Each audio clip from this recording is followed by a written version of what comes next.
I've got 3 boxes here. One of them contains $1,000, one of them contains $10,000, and one of them contains $100,000. And you 3 are the Avengers of entrepreneurship on the internet. So you're going to tell me what you would do with that amount of money to build a scalable business. So do I get to keep the money? Is that how this works? yeah. Okay, so I would... 3 highly successful entrepreneurs with 3 very different perspectives. This is the ultimate masterclass in creating and scaling your businesses to make millions. There's 2 paths to making money quickly if you don't have any. And the first path is go find the best entrepreneur and go work for them. Learn as much as you can. Totally agree. Like Kim Kardashian was Harris Hilton's assistant, and she learnt the playbook for being famous, and then she took it to a new level. And then the second way is high risk but highest reward. Go do it yourself. And the first business that you start, you're going to be learning the game of business even more than you're learning the business that you're doing. Things like if you wait 8 seconds after you ask someone to buy, you close 30% more sales. And there are actual studies now that show that if I'm a woman, you make more money if you do one thing. You wear makeup, which is wild. And what about making content? Building a content empire that builds your business. This is brand new to a lot of people. And so a lot of creators online don't think about how do I monetize on top of this. Right? And I can name some TikTokers with 50+ million followers that have had failed launches because they have views, but they have 0 influence. And in order to create influence, there's 4 things. So number 1 is... Okay, so let's go on to simple, actionable frameworks. So I have a framework in order to raise money. I have a framework for pitching. And I have one that can increase sales by 20 to 40%. And then if you want to know if your business is going to make you money or not, we use the moat strategy. And there's a lot more. So let's go through all of this.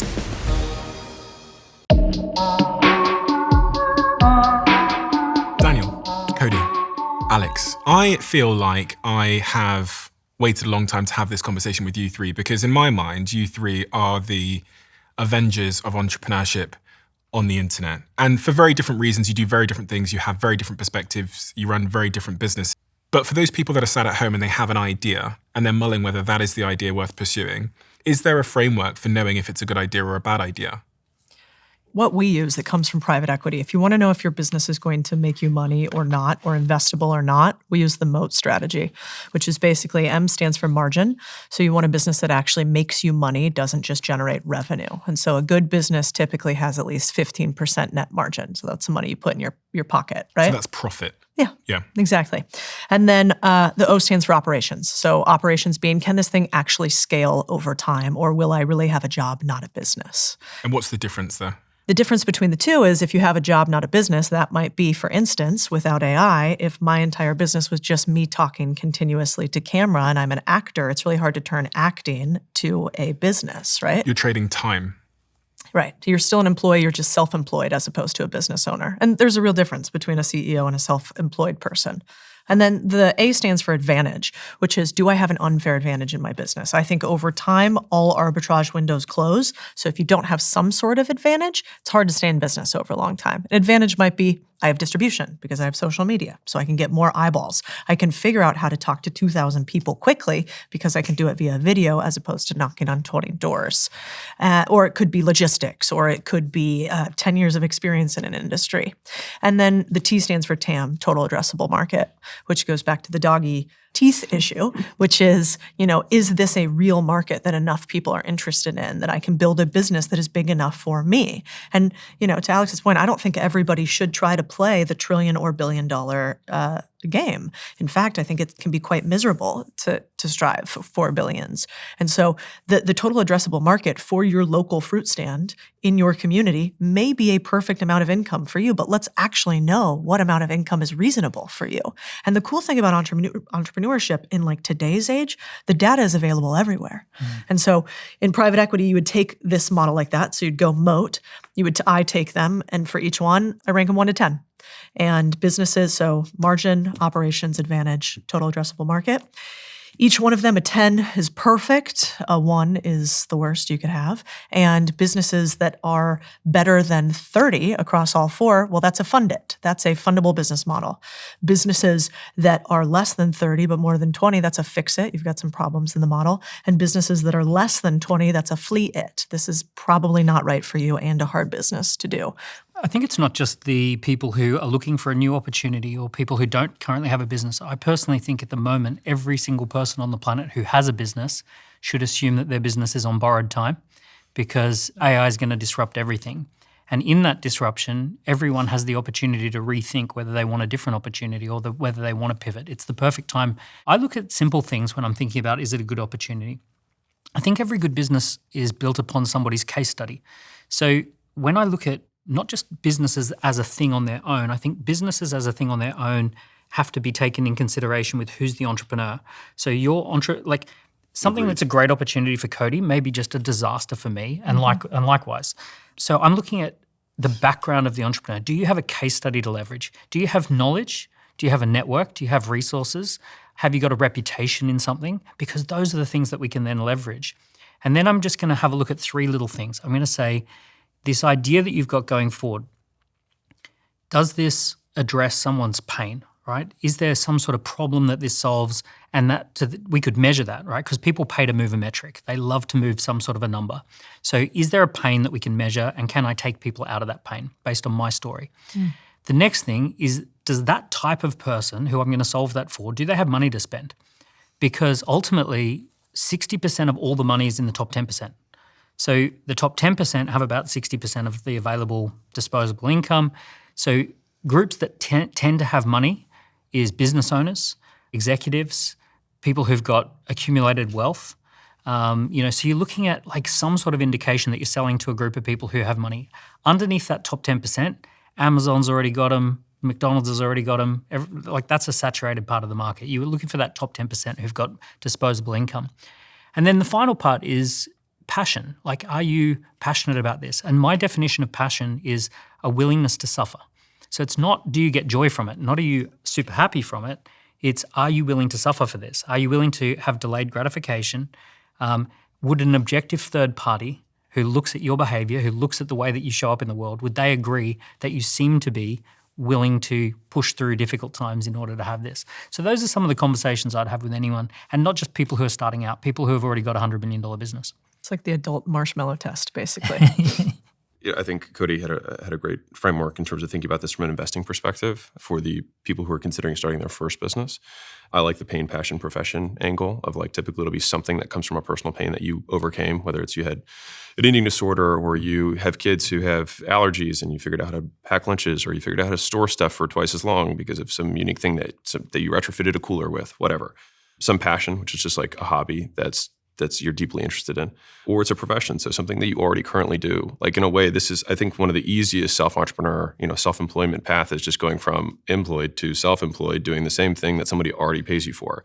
So like, you don't need to worry about like market risk of like, I wonder if accounting is still going to be desired by other people. Like right now, because everyone's so interconnected, like remote work and being able to be fractional, like many people can start kind of mini consulting businesses doing, because a lot of businesses and entrepreneurs are very bad at allocating resources. And so they have a lot of, quote, full-time employees that are working 20% of their effort and still keeping their paycheck. And at the end of the day, like, they do enough to keep their job, but not so much that they are nearly at their full discretionary effort. And so all of a sudden you think, okay, well, I could probably do the same work for half the price and the entrepreneur would be willing to pay it. But I could do that same work for half the price for 5 times the people and make 3 times as much and do it on my own time. And so that becomes, I think, a great like foray into entrepreneurship. Now, what do you have to learn there? It's like, well, you already have delivery down because you already do the job. You just have to learn how to promote. It's just like, how do you reach out to people and ask them if they want what you have and then get them to trade you money for it? That like at least takes half of it out of the equation. And almost all 3 of those, pain, passion, profession, you already have kind of the back end. Like, you have the pain, you figured out the thing. The passion, you've already spent all this time loving this thing, so you've already done a lot of the work and research. And so really you just need to learn the front end, which is like, how do I promote and how do I sell, right? How to get someone to give me money for it. And then in terms of how much money you make, I think Daniel had a great perspective of like, sell to the rich. Like, they're the ones who have the money. And if you sell to rich people, you get to sell at rich people prices, which is more fun. And so, I mean, I'll give you a simple example. I have a CRO company that we do a conversion rate optimization across our sites in our portfolio.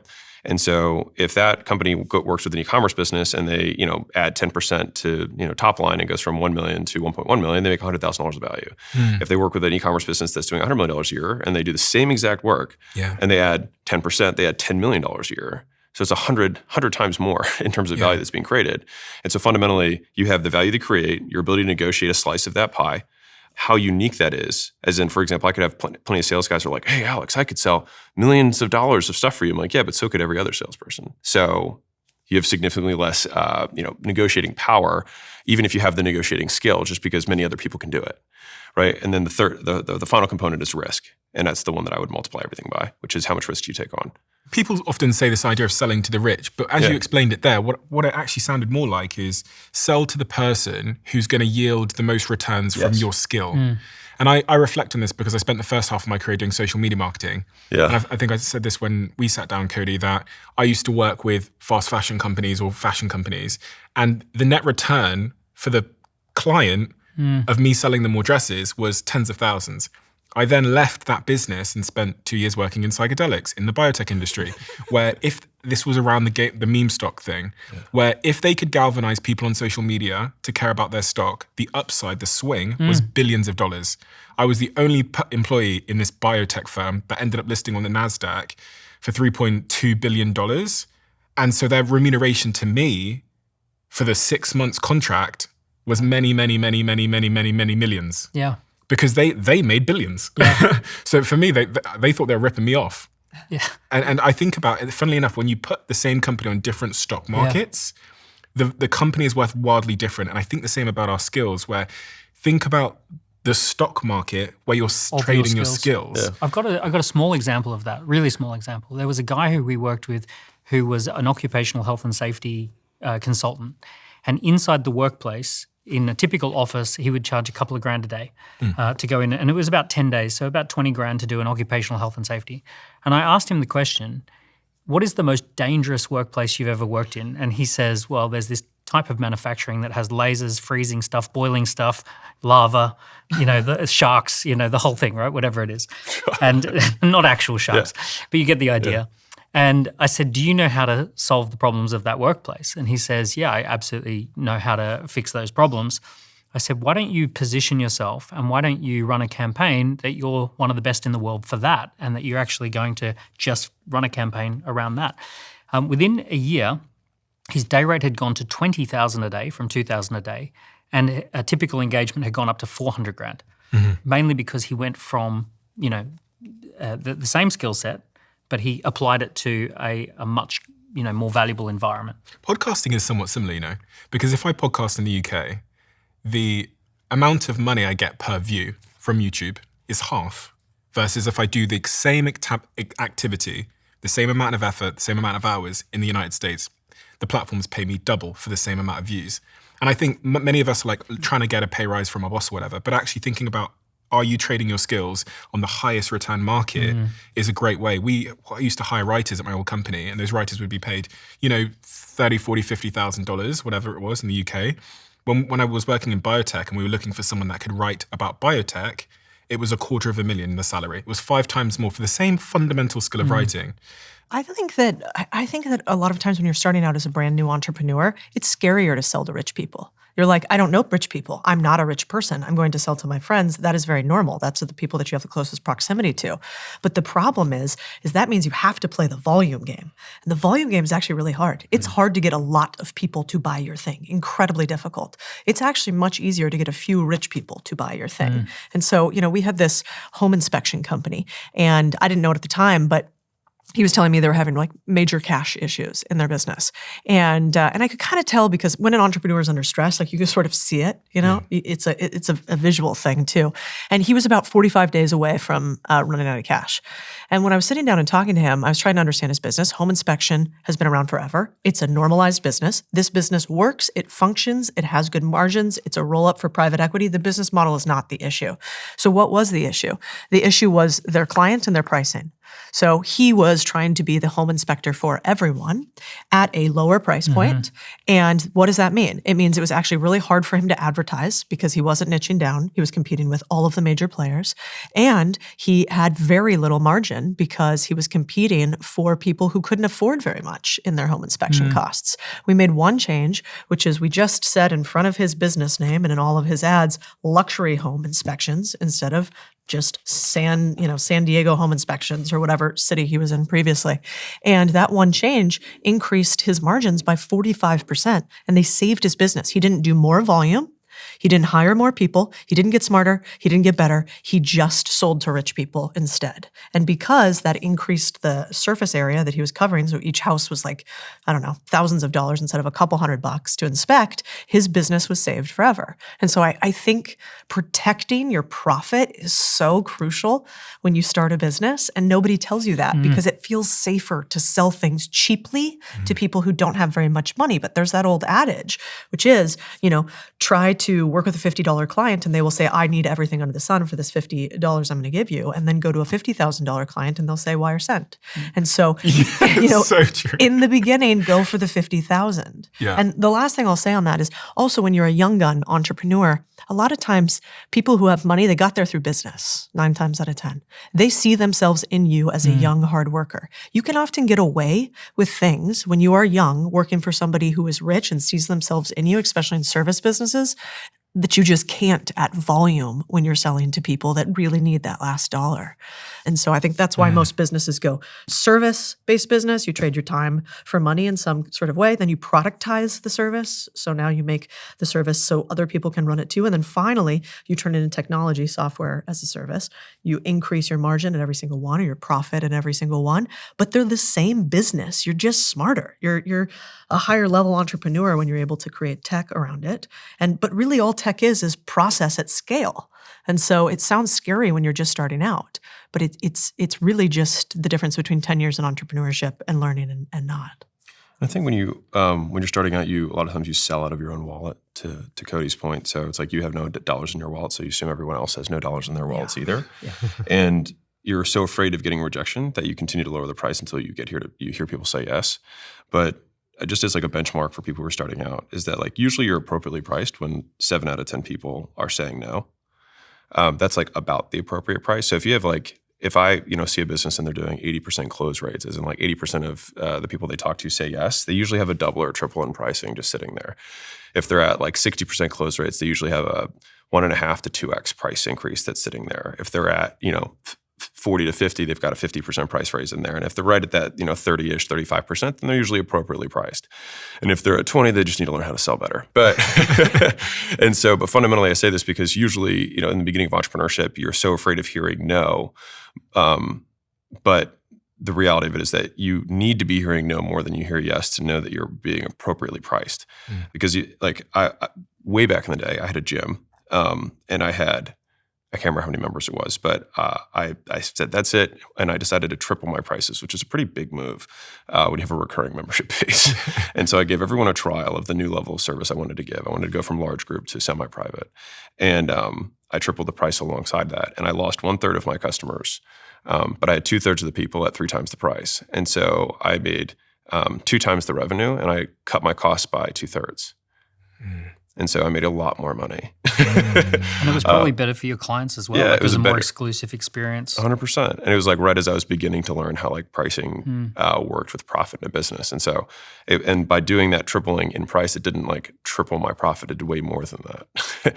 And so like when you have a 10% or 15% margin business, like Codie's saying, if you actually can pull off a double in your pricing, it'd be a 6x or 7x increase in profits.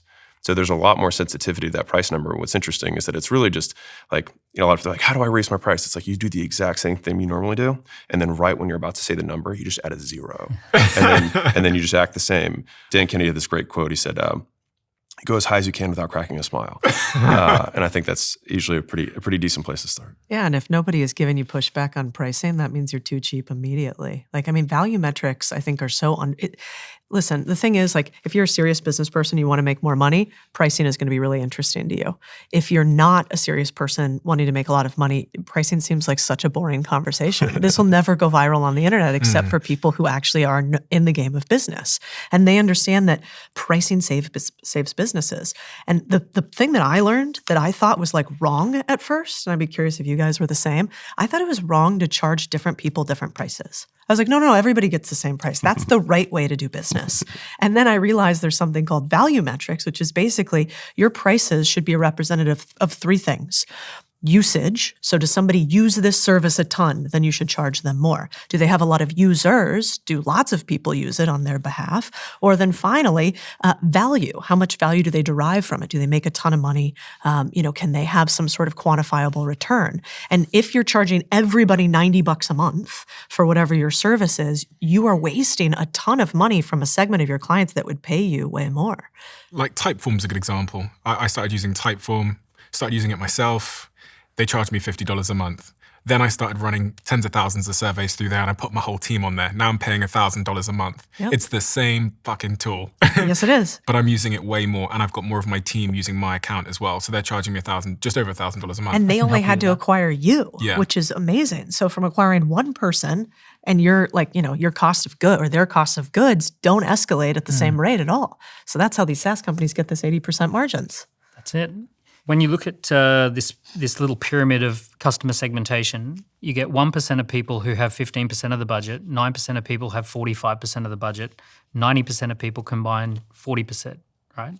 So when you actually break that down, you have one person willing to pay 15 grand, you have 9 people willing to pay 5 grand each, and you have 90 people willing to pay 445 each. So you are almost always better off going. I think the best place for most small businesses to go is that 9%. And the reason is the top 1% typically shop on pedigree. They want to work with the best businesses out there. They want to work with the ones who have won awards and the ones that have been around for a long relationships. time. And through trusted relationships. The 90%, they shop on price. They have a fixed price and they only want to shop on that price. The 9% shop on passion. They want to follow someone who has an interesting new take on things, who's putting together a group, who's done some education or entertainment around it. So this 9%, I would call that the affluent niche. And that affluent niche is really a good place to start. And that 9% are the ones that are closest to moving into the 1%. So you can grow with a client over time, which we saw a lot. You could help get them up to the 1%. And then they'll take you and introduce you to all the others. This was one of the really fascinating things for me when I was running a marketing business, which is, I think you referenced this, Codie, which is when I started the company, I was working with founders who had a 10K budget. And the amount of times they would call me because of that 10K budget, because that was do or die for them. And then when we signed Uber and Coca-Cola and Samsung, the budgets are massive and they call me less. They sign things off quicker. The meetings are easier. Life is easier. And that's just one of these sort of interesting phenomenons with client services, I guess, and service businesses generally, is the bigger the budget, it requires the same or less units of effort to keep them happy than someone whose life is on the line because it's their $5 grand out of their own pocket. I think part of that you earn too as an entrepreneur. I'll speak for myself. You start out selling way too cheap because you also need the money. Because as much as it's it's very comfortable for me to say you need to add a 0 to your price tag. If I don't get paid for the rest of my life, it doesn't matter. And so I have a lot of leverage and people can feel that. That's really interesting. Right. Whereas, this is also if you behave as if, right? If I behave as if I have a significant amount of money, then I tend to attract people who are or basically somebody else who also has a lot of money will recognize that behavior and say, okay, this guy's a player. And so then they'll be more willing to do business with me. Now it's tougher when you don't have that and you present that way. Right, so I think that a lot of this kind of does become earned because either you're faking it, which is not my recommendation, or you just do a decent amount of volume and you realize you're you know what, I can't charge $99 a month for this. It doesn't make sense for me. And then you have a different level of confidence going into this where you just look at something, you're I just can't do it for that price. That's the word confidence, isn't it? Yeah, well, that's how I had to find it. Yeah. And how does one build that confidence or portray that confidence when really they don't believe it themselves? You outwork yourself out, right? You do so much volume that you get bored of it. When you can basically train out your affective response or your emotional response to a given activity, then at that point I would say you are ready. And so whenever I hear somebody's how do you get rid of nerves? I was you're just not, you haven't done it enough times. Until you're bored and you hate it, at that point I'm okay, now you're ready.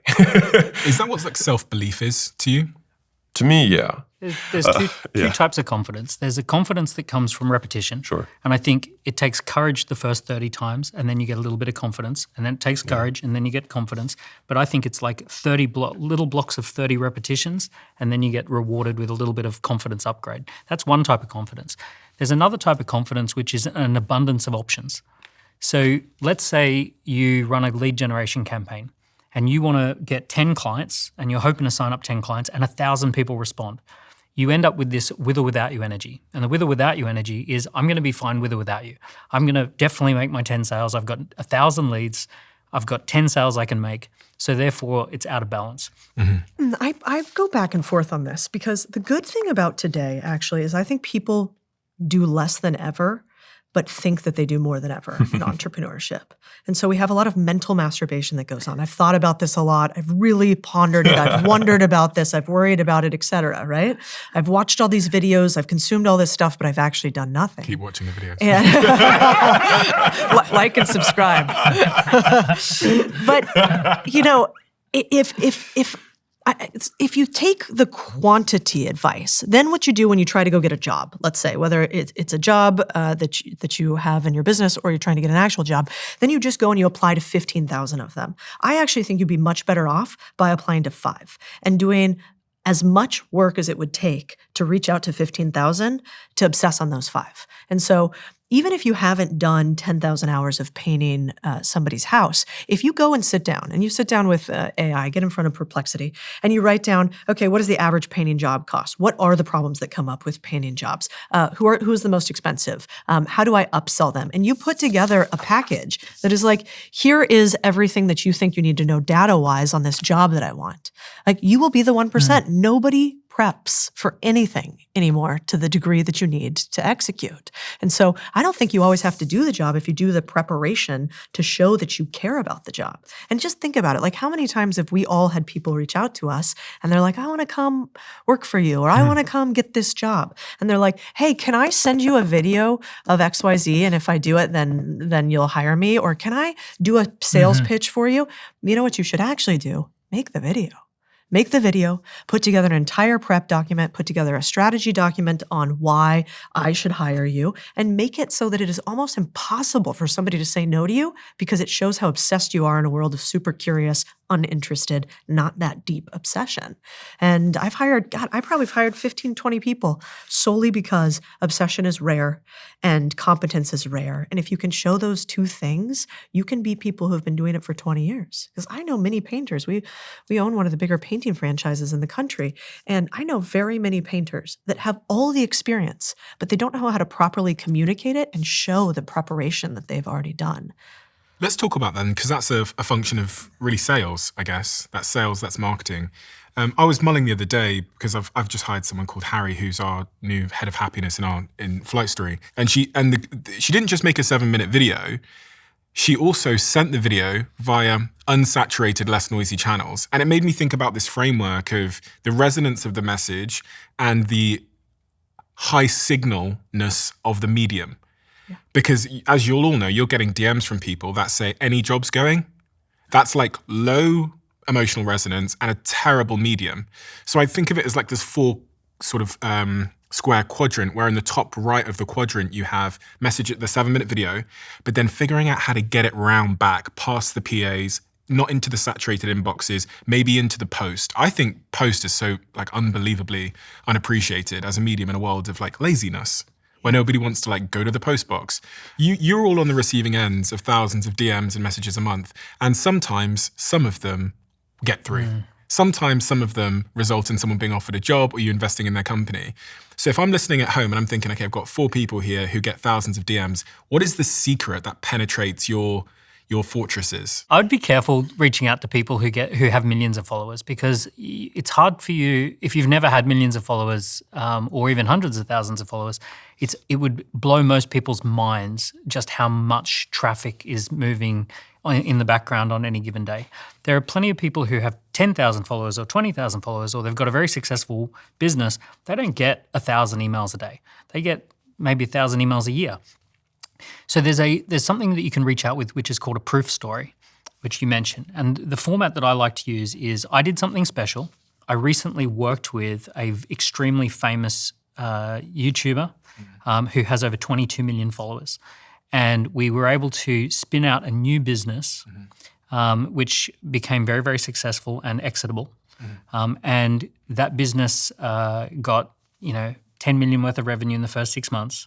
And I project managed the whole thing, and I can explain exactly how we did that step by step.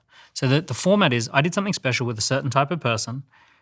we got a great result. Here's what the result was, and here's how I can explain it step by step. And what's in that for me? Or am I making the link? So I'm reaching out to you with my proof story. Yeah. So I'm telling you, this is what I've done. And are you asking me for something? I'm saying, would you like to know how we did it step by step? Now, the other way we can do this that works pretty well is to do this in the public domain. So, for example, you could reach out by actually posting a video or a post on LinkedIn or on Instagram or on X. And what you can do is have 5, 6, 7, 8 friends who then jump in and start commenting on it. Now, for me personally, if you've tagged me in something in the public domain and people are now commenting it, so that the thing might be, I've got a little bit of advice for Daniel Priestley. And I go, ooh, what's going on here, right? And then I see that there's a public video and I see several people commenting on it. And then I look at the video and it's a proof story and it's really complimentary. I really like your stuff and here's going and here's my proof story. And by the way, Daniel, I'd love to get in touch. Just drop me a DM. I'm going to check that out because it's in the public domain. Because... Well, because it could be negative. It could be like I don't. on Reddit. I want to know what the heck's what's being said there, right? But I think the real thing is, don't confuse famous with rich. Like, you guys shouldn't care about us and reaching out to us. There are people that are richer than all of us, even though we all have some means, as far as I understand.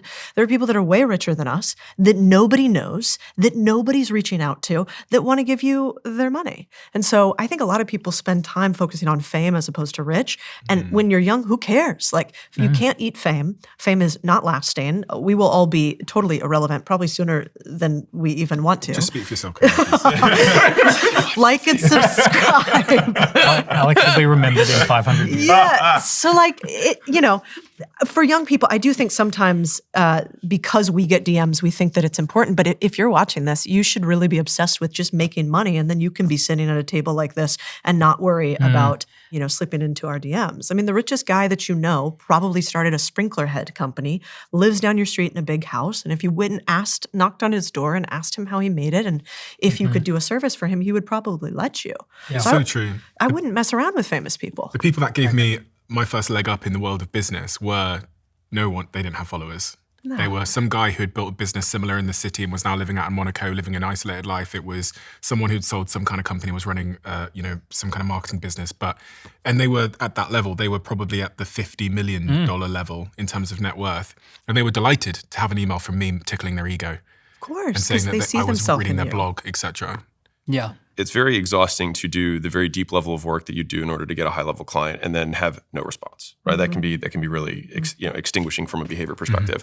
But if you do that work for Stephen Bartlett, and then you make the post and you say, hey, I'm a XYZ whatever designer, and I've worked with these types of clients, and let me just show you my breakdown of what I would do. I think his stuff's awesome. This is just some stuff I would do, and then I tag you. Then I'll probably, things is enough people will see that you'll get it sent to you from somebody else who you will answer the response from messenger messaging type perspective, like somebody whose DMs you will open will be like, hey, I don't know if you saw this. A team member. Right, exactly. And you do respond to them. I do, yeah. Right? Yeah. And so all of a sudden it's like, that's actually how you can get in. But you also get all the free exposure of the work that you're doing. And then another person who might not be you, and it might be me, and saying, hey, I like Stephen's stuff too, and I thought this was a pretty good breakdown.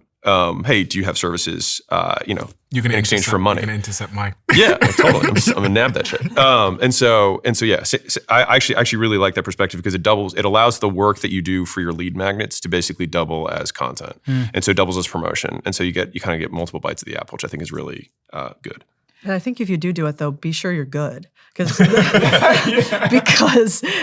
truth of this happens all the time with you and I. Yeah. I mean, we go back and forth because people will say online, like, I built everything that Alex Hormozi owns. Can I come work for you, Codie? Oh, yeah. I receive those emails too. I built Alex Hormozi. So he'll have this, he has the same people, I built everything Codie has. And then, kind of funnily, I'll be like, God, I don't remember that person ever working for me. Like, did this actually happen? And so I do think this is just a little, listen, you got to hustle when you're young. You got to do things you're going to cringe about later. I am so on board for all of that. But also remember that the world is small, especially with people online. I just want to pause on that because I think this is an important point, is all the people that have had the biggest net impact on my success, my career, in my team, they don't seem to have time to be telling the world that they did everything.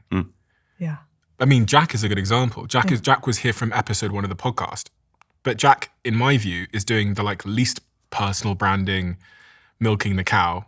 And he's, in my view, arguably the most responsible for all of this stuff. And there's almost this inverse correlation between someone that works for you for 3 months and then builds a personal brand off the back of that and is on stage claiming, the success versus the people in the trenches. In a circle, yeah. It's a bit of a side point, but one of the things people are so fascinated by is this idea of passive income. And I think they're fascinated by it because it's a promise of big returns for no work. And that's, you talk about offers a lot. That's like the perfect offer. Yeah. What's your thoughts on passive income, Alex? And is it something we should be aspiring for? So first, I think it'd be helpful for everyone to even define in terms of how to think about passive income versus active income. So one is that people often discuss it in binary terms, passive versus active, when it's really more of a continuum of how passive is it versus how active is it. And that way it becomes way less black and white.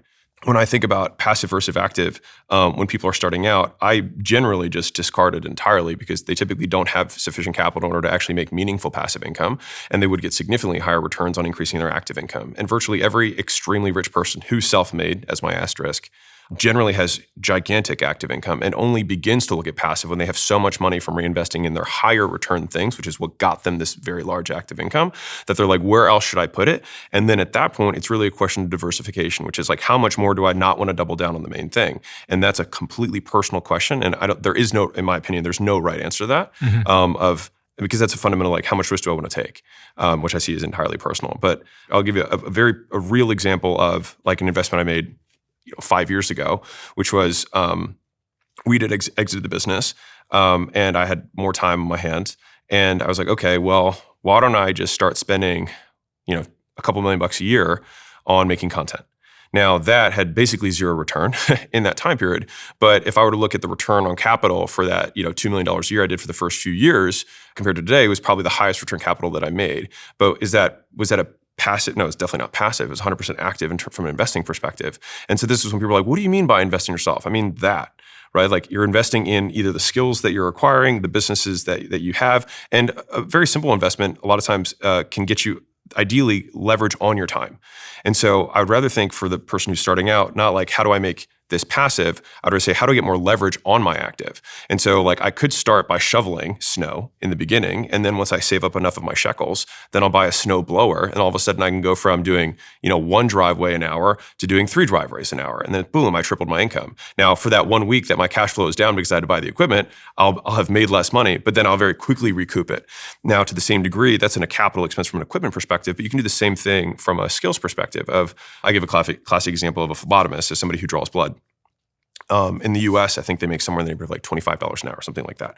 It doesn't take very long in order to become a phlebotomist and it doesn't take a lot of money. And so, a couple of weeks, you do the studies, you get your cert, and then all of a sudden you take minimum wage. And as long as you're not in San Francisco, you'll have doubled or tripled your earning capacity in just a very short period of time. And so that's a very good return on capital. And so that's where I think about the best investments for people who are starting out, who have, call it sub $10,000, sub maybe $25,000. It's like I put all my money into how I get more leverage on my active, which is either going to be more skills or more actual physical equipment in order to get returns on the skills I already have.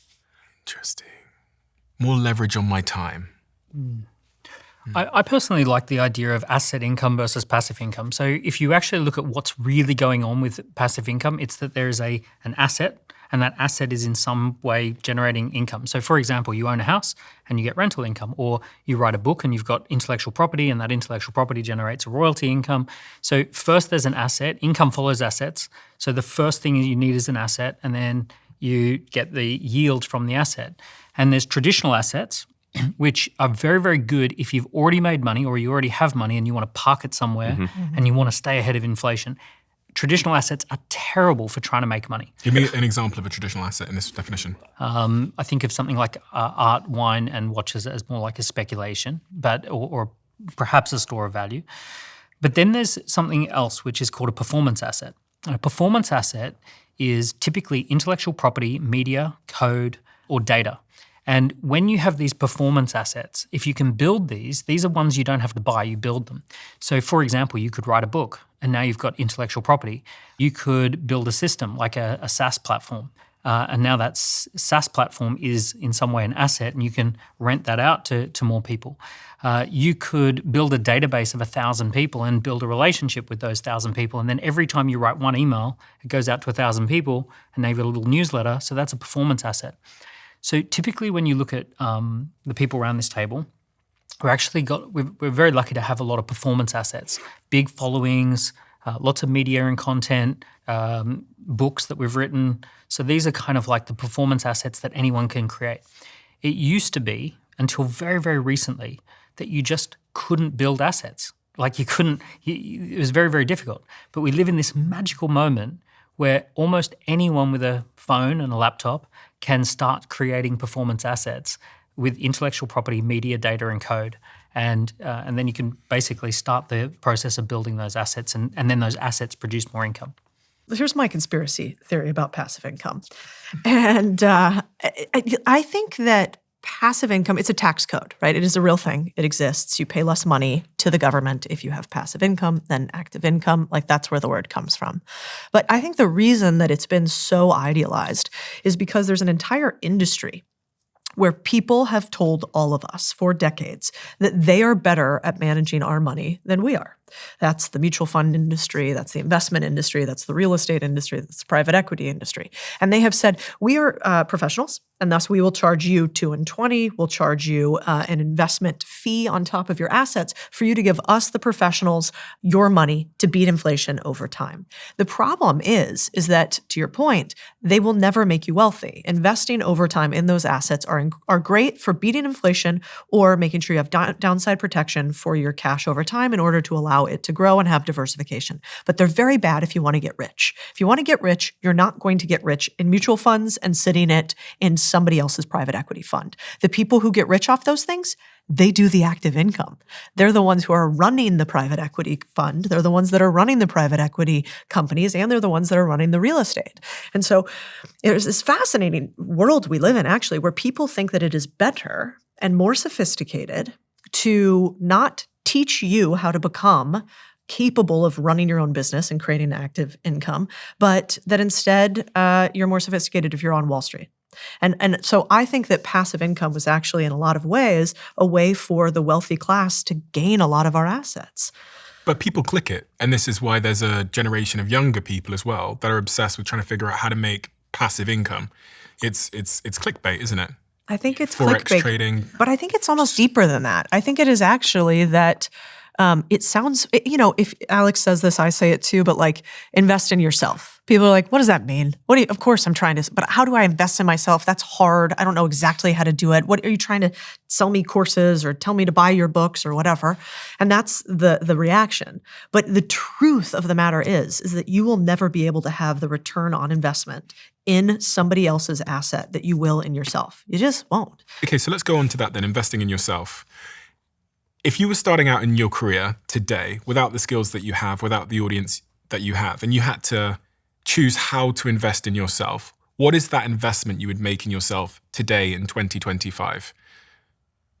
I'm going to give 2 answers. So I started at 0 once, and then I've lost everything twice. And so I have done that 3 times now, starting from 0 without a reputation or money.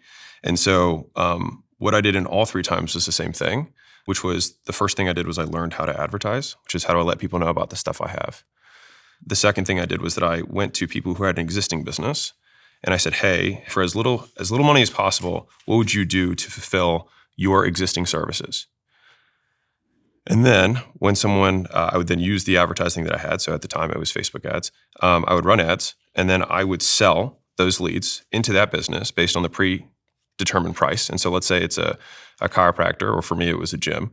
So I went to a gym owner. I said, what would you, take for a member? And they said, we would actually take them if you can just bring them, you can keep the money. We just want the customer for free. And so I said, okay, well, the first 6 weeks of the time that they spend money with you is mine. And then after that, they're all yours. And they said, that's fair. And so then I just spent money and I sold into someone else's business, and I kept everything above the spread, which, since the basis was 0, I kept all of the money and I had 0 cost of delivery. So literally it was just cash collected minus CAC. All of that was profit. And so when I started over from 0, the 3rd time, I was able to make $100,000 in the first month when I needed it. Because you had that skill of advertising. Yes. And so when we say like invest in yourself, it's a very amorphous term, but fundamentally you have to learn the skills of generating money. And so you're going to have some level of promotion. You have to let people know about your stuff, which is either be through content, through paid ads, through outreach, right? Or it's going to be through affiliates. So somebody already has an audience you negotiate some sort of thing with. Honestly, so many businesses, like you can go to a chiropractor and say, hey, how little will you do 10 sessions for? And you'd be amazed. If I say, hey, I can bring you 100 people, how little can you do 10 sessions for? They might say $20 a session. Now I might sell it for 200, but that's on me. And I make my 90% spread and I don't have to do anything. I just have to promote and sell. And so that is an example of something that like I have done and did do each of the times when I needed to make money in the beginning when I had nothing. What skill that you currently have Yeah. would get you back to being a $100 million entrepreneur? So it's a really good question. I think it's actually stacking skills. So a lot of times, like when this question gets asked, basically the assumption is that you have to stay in the same vehicle. And so like the fastest way to make $100,000 is not the fastest way to make $10 million. But I might make $10 million faster if I start with $100,000. And so if I have zero, then I'm going to do something that costs zero capital and is pure skill, which is exactly what that was, right? Now let's say to actually start running those ads, I might need $1,000. And so it's like, I might drive Uber for $1,000, get my 1,000, then spend the 1,000 on ads to make my 30,000. And during that process, I can reinvest that to get the 100. Okay, great. Now I've got the 100. Now with the 100, I can flip that into, and the key of each of those is that none of those are really businesses per se, and that like I can just walk away from them whenever. I don't have ongoing delivery or ongoing commitments. And so that gives you a lot of flexibility. And I mean, I think there are a lot of entrepreneurs, at least the ones that I know, have had these moments where they needed to generate a lot of capital in a short period of time and have a few kind of like fast money skills that they don't flex normally because there's caps to them, right? What I think is cool about entrepreneurship too is we can all do it. You have to find your unfair advantage. One of your unfair advantages is you're very good at paid promotion and getting to the masses, right? That was never really my unfair advantage. I think there's two different ways you could do this. One would be promotion. So are you an incredible salesperson to go direct to a ton of people? The other way is partnerships. And I think you can think of these different ways. Promotion could be B2C often, which is like going direct to consumer. Often partnerships is B2B, going to a few big people. I think of partnerships as employment, which is a very fast way often to make money too. Like Jack might make way more millions with you than he does individually.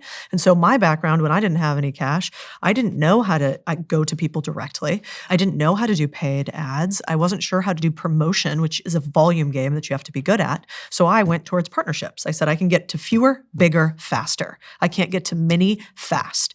And so I think there's like two paths to making money quickly if you don't have any. And the first path has less risk, but perhaps mid-sized returns. And that is go find the best entrepreneur, founder, business builder you can find, who you can still get to on a daily basis in some way, and go work for them. Learn as much as you can, earn as much as you can. As you learn more, ask for more continuously over time.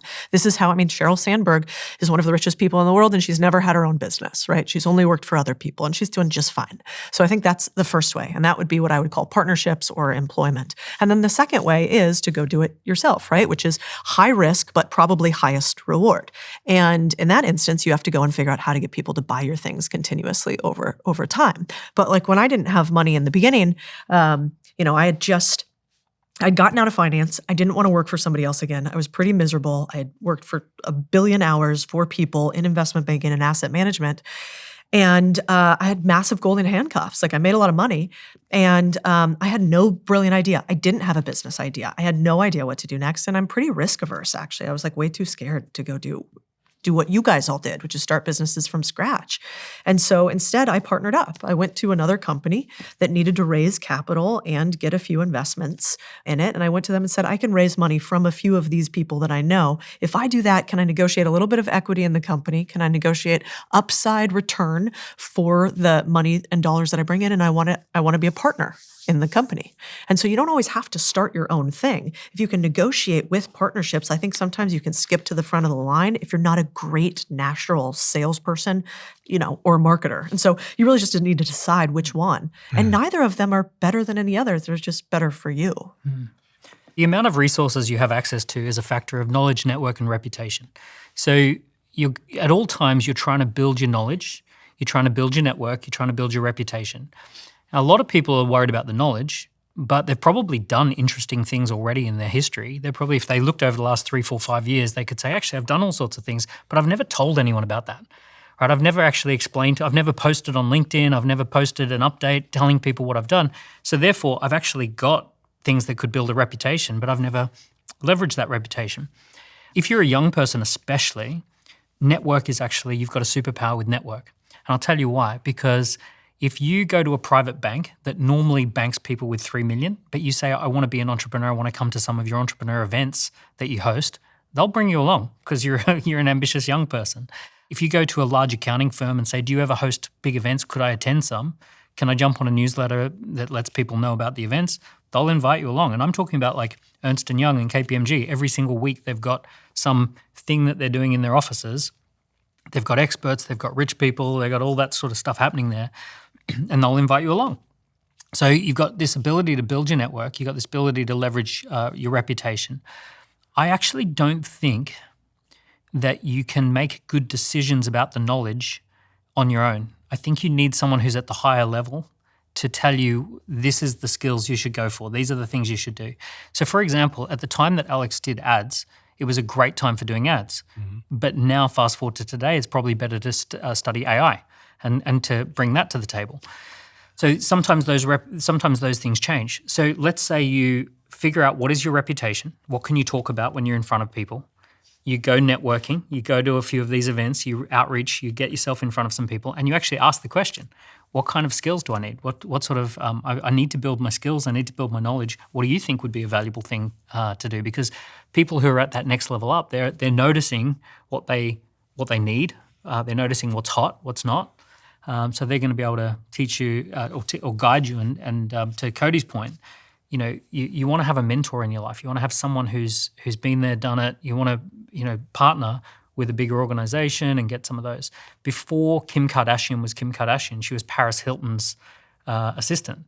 And she learnt the playbook for being famous, and then she took it to a new level. So she did an apprenticeship, and then she applied the apprenticeship. One of the things that all of us have in common is we make content. And it's almost a bit of an elephant in the room that no one's really doubled down on. When I asked what you guys think is the most sort of like undervalued skill or the best place to invest in yourself, I was actually expecting you all to say, start making content for a variety of reasons, not just because you want to build an audience so you have more customers, but actually, and I can see it on all of you, it's helped you to think better. It's helped you to communicate better. It's helped you to sell better. When you get that chance to sit down with that investor or that rich person, you said earlier that if I'd sat old Alex here, one of the big differences is this one's much more focused, concise, articulate. So I'm wondering what you guys think of that content as a undervalued, underappreciated skill in the world we're heading in. If I'm starting today rather than when I had, zero, there's still a huge amount of attention that sits on social media, if not more. And there's even more demand for content now than there was. And so you can supply that and get compensated for it. And you'll have to do repetitions for a period of time until eventually you get good. And then you can develop an audience, and then you obviously can sell things to them. I think content's a little bit of an interesting one because content works when you've got intellectual property to leverage. So I remember Alex popped onto my screen the first time and he says, I've sold my company for $40 million and I've got nothing to sell you. I'm just going to tell you how I did it. Codie's the same. She's like, I was working at Goldman Sachs, but then I left Goldman Sachs to earn more money through laundromats. I'm like, that's interesting. That's fascinating, right? So I'm going to watch that content because there's some interesting intellectual property there. My channel took off when I started talking about I've done 7 startups that went 0 to $1 million in the first 12 months. So it's that ability to have some intellectual property that people are going to want to get to. I can think of a bunch of examples of creators that hadn't done anything, but their ideas were the value. So if you think of someone like George Mack or even James Clare or lots of other of these sort of like Jay Shetty, online writers who... Jay Shetty had a great one, which was, I've got monk wisdom for the modern world. Mm-hmm. And we've got Ali Abdaal. I quit being a doctor to be a YouTuber. Mm-hmm. So there's these little hooks that work. And does everyone you don't have to have sold a business for tens of millions made millions from... I think there's some intellectual property that you've got, but bear in mind that there was a different time where you could just burst onto the scene, and we now have AI-generated content. So if you imagine like airplanes and they're at the airport and the fog rolls in, and if you're on the ground, it's very hard to take off. But if you're already up in the air, it's very easy to stay up in the air. And it's kind of like the AI content that's coming in is that fog, right? There's just going to be thousands of AI-generated content pieces just flooding onto everyone's feed. And if you don't have a really good hook, you're just not going to drown out that noise. You guys must all be thinking about this. I have so much. All right. So, so one thing I think everyone has to decide on if they're going to start making content is, am I an entertainer or am I an educator, right off the bat? And so I think AI content for sure will have tremendous leverage on entertainment, more so than education. Because the big underlying thing that Daniel's hitting at is that you have to have proof, right? Like an AI avatar cannot come in and say, I sold my company for free. They can't. They didn't do anything because they don't exist in the real world, which is why, in my opinion, like the absolute foolproof method for making educational content is do epic shit and then talk about the epic shit you did. Period. And so I'm in LA. So yesterday we also, we had the school games winners come out with schools platform that hosts online communities. And the winner of the last school game, so 90 days, he got to like 300 and something thousand a month from a YouTube channel that he started 16 months ago. So he started 16 months ago making videos about AI. Now, what was his interesting thing? So he was just always into AI, learned about the tools, and then he started helping small businesses for like $1,500, $2,500 a month, where he would just help them implement these automations that would save them money and time. And then people were like, well, how did you do that? And so he just basically would just explain each of the automations that he made for each of these businesses on his channel. And he made one video a day explaining one of the automations. And then he said, if you want, I have a group that's whatever, $300, $400 a month that shows you how to build the same automations. To your point about the education is like, you just need some proof. And it doesn't, like, you don't have to, like, the bigger the proof you have, the wider TAM you'll be able to reach, because more people will be, I'll just put the words impressed.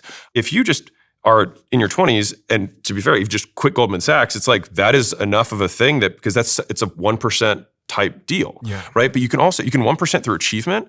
But the other side that I think people widely underestimate is you can 1% through volume of work. So if I said, I read 200 books last year, let me show you the 200. They're all dog-eared.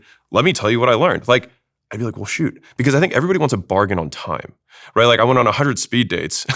This is what I learned. It's like, well, I don't want to go on 100 dates, but like anyone can do that. So it's either 1% achievement or 1% effort. But this one you can do, and even if you have zero outcome, there's still stuff that you'll learn, and then people will find interesting that you can build an audience around. And if you do that enough times, eventually you do achieve something that is interesting, and then that kind of becomes permanent. But at the end of the day, like, proof always beats promise.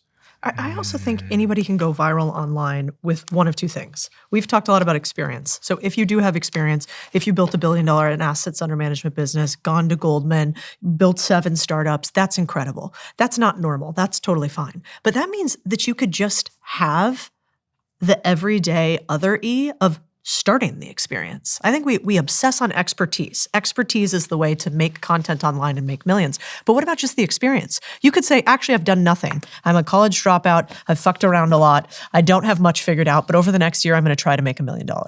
And you can go just as viral, if not more. I mean, a good example would be like Ryan Trahan, who I love, who's in Austin, Texas too. And Ryan is just like, I'm trying stuff and this might fail and I have no idea and you guys can come along. The proof could actually be you just trying a thing and it not working one way or the other. And so I think the only problem with this type, which is experience as opposed to expertise, is that with expertise, you have attention and intention, AKA intent to buy. Whereas if you're just experiencing things, you might have attention, but what are you going to sell? Because you don't have like a value derived from it. Where's your intent? I mean, if you think about who are the biggest creators online?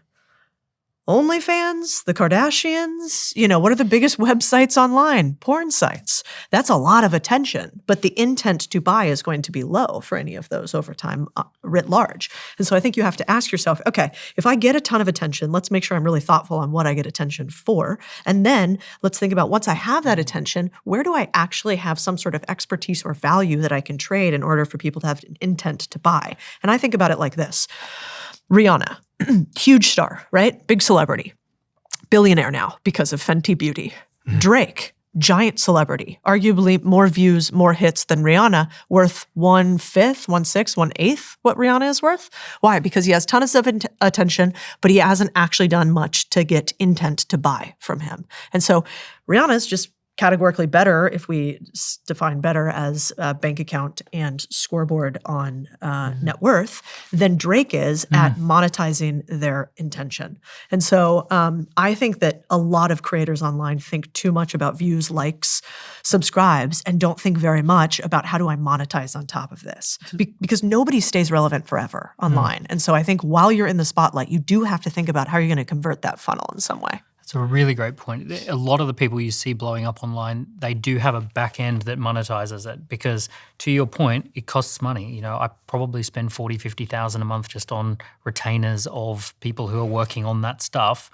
And Content. Yeah, content-related stuff. And, you know, because I have businesses that can monetize that, then it's worth doing. But it's hard to compete with that if you don't have a back end. The other option is to work with someone who does have a business and they do have experience, they do have something to talk about, but they're busy and they need someone to project manage this. Because one thing that's happened is that to the traditional business owner, this personal brand thing and this building a content empire that builds your business, this is brand new to a lot of people. So there are plenty of people who've got a $50 million a year business and they're going, oh, should I show up online at all? Maybe I should. And they're just starting to tiptoe into the water and they've got a story, they've got a back-end business, they can monetize it, they can allocate budget to it. You could be the person who does that. And you'd be, if you did do that, you would be one of the very special people in their life. I had a guy come to me a couple of years ago and said, Daniel, I just cannot believe you've written 5 books at the time, you've got 7 different companies, you've got all this stuff going on, and you've got a few thousand followers. And I've had a look online, you get like 10,000 views a month. And I'm like, yeah, but I'm busy, I'm running my businesses. And he came to me and said, I will project manage you into the millions per month. And he just literally picked this up, a guy called Martin, right? And he just said, I'm going to do this. And I'm going to turn up at your house, do a day of filming every month. I'm going to edit it. I'm going to chop it all up. I'm going to do all this stuff.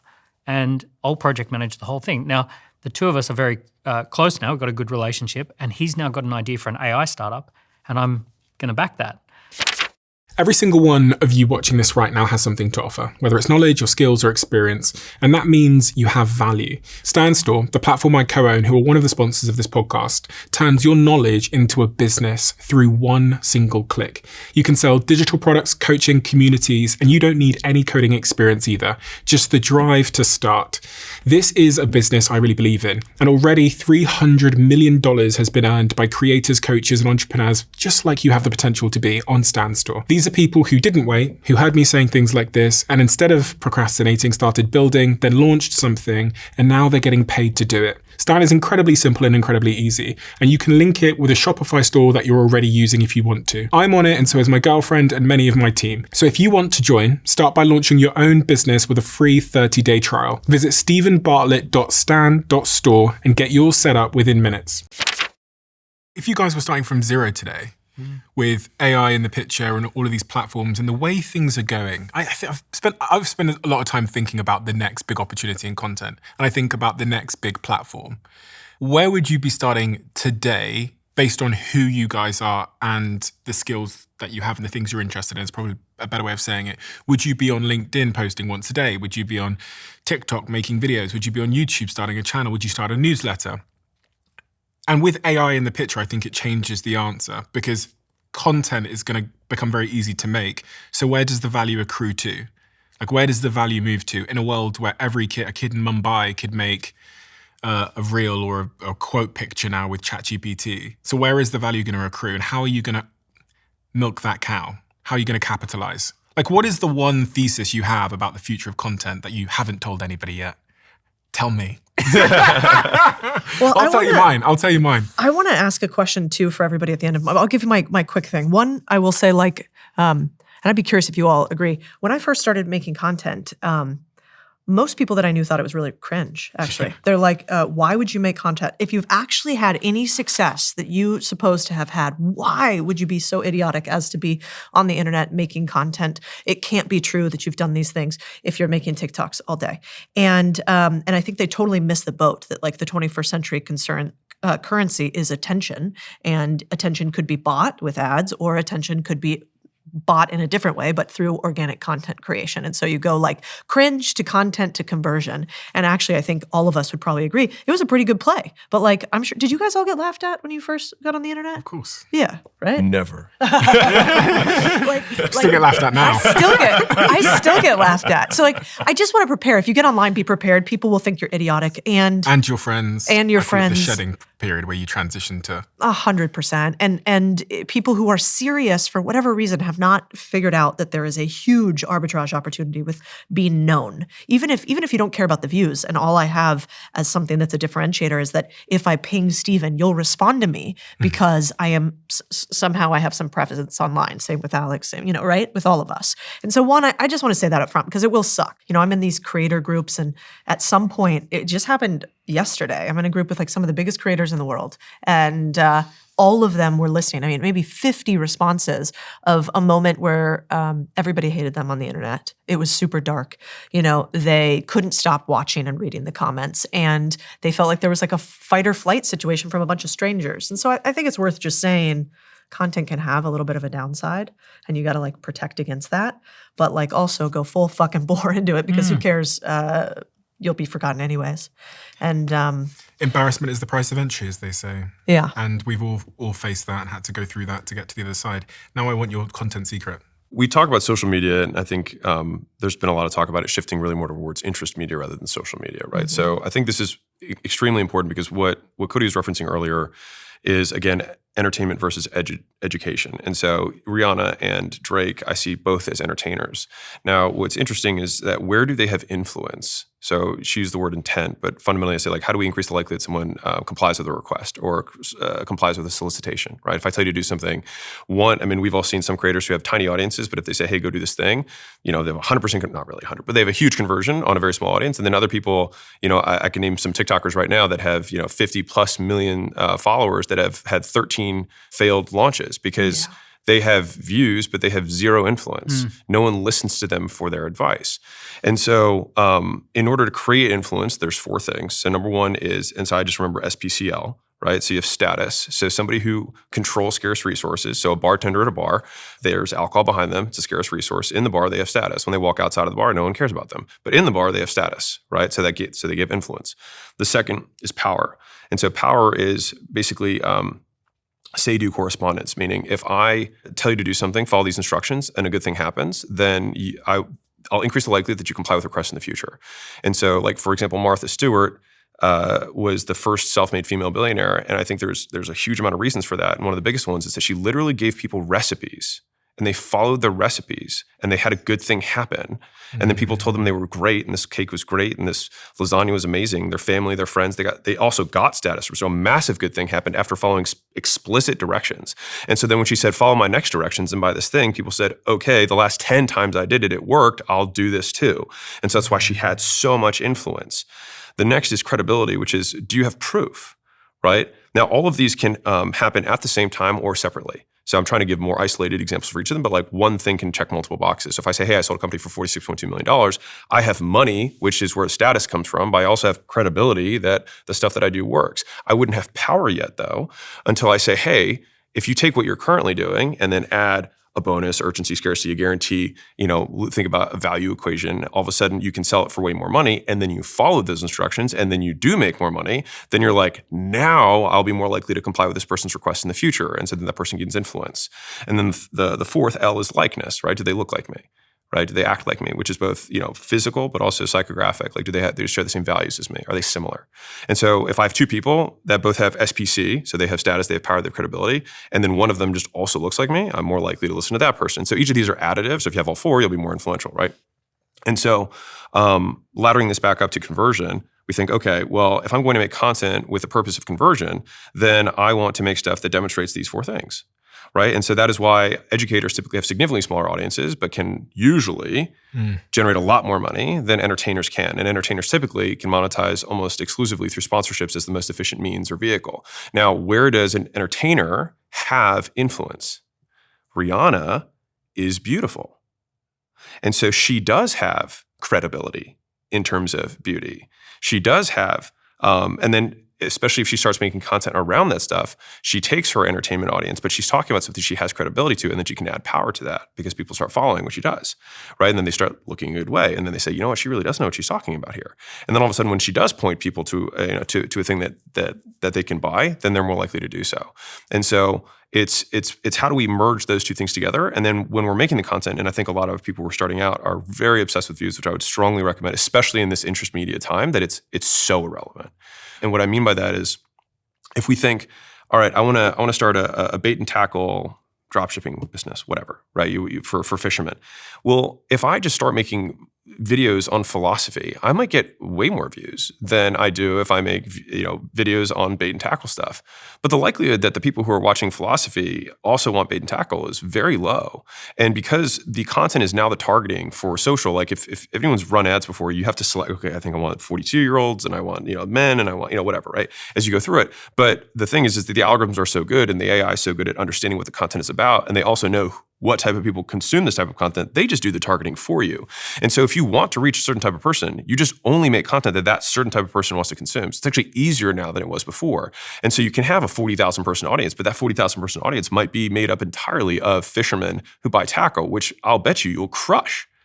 And so that is how I kind of see the quote future of media, at least, is that if you want to have maximum persuasion or conversion power, we want to make content that is explicitly for a specific audience, and we want to demonstrate the proof that we've done, right? We want to have things that they want. We want to give them instructions that they follow, that good things will happen for them, and we want to look like them.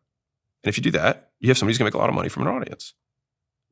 That last point's super interesting as well. How do I make myself look more like my audience? And I think relatability and humanizing yourself is one of the great ways to do that.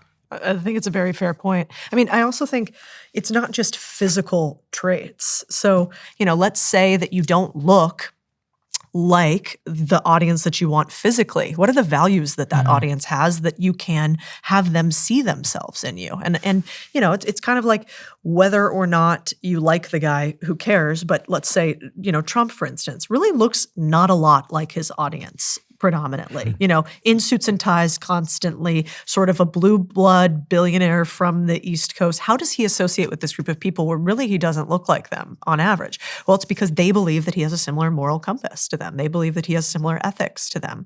And so I don't think that creators have leaned into this enough. And I don't mean to become clickbaity or political or divisive or anything like that.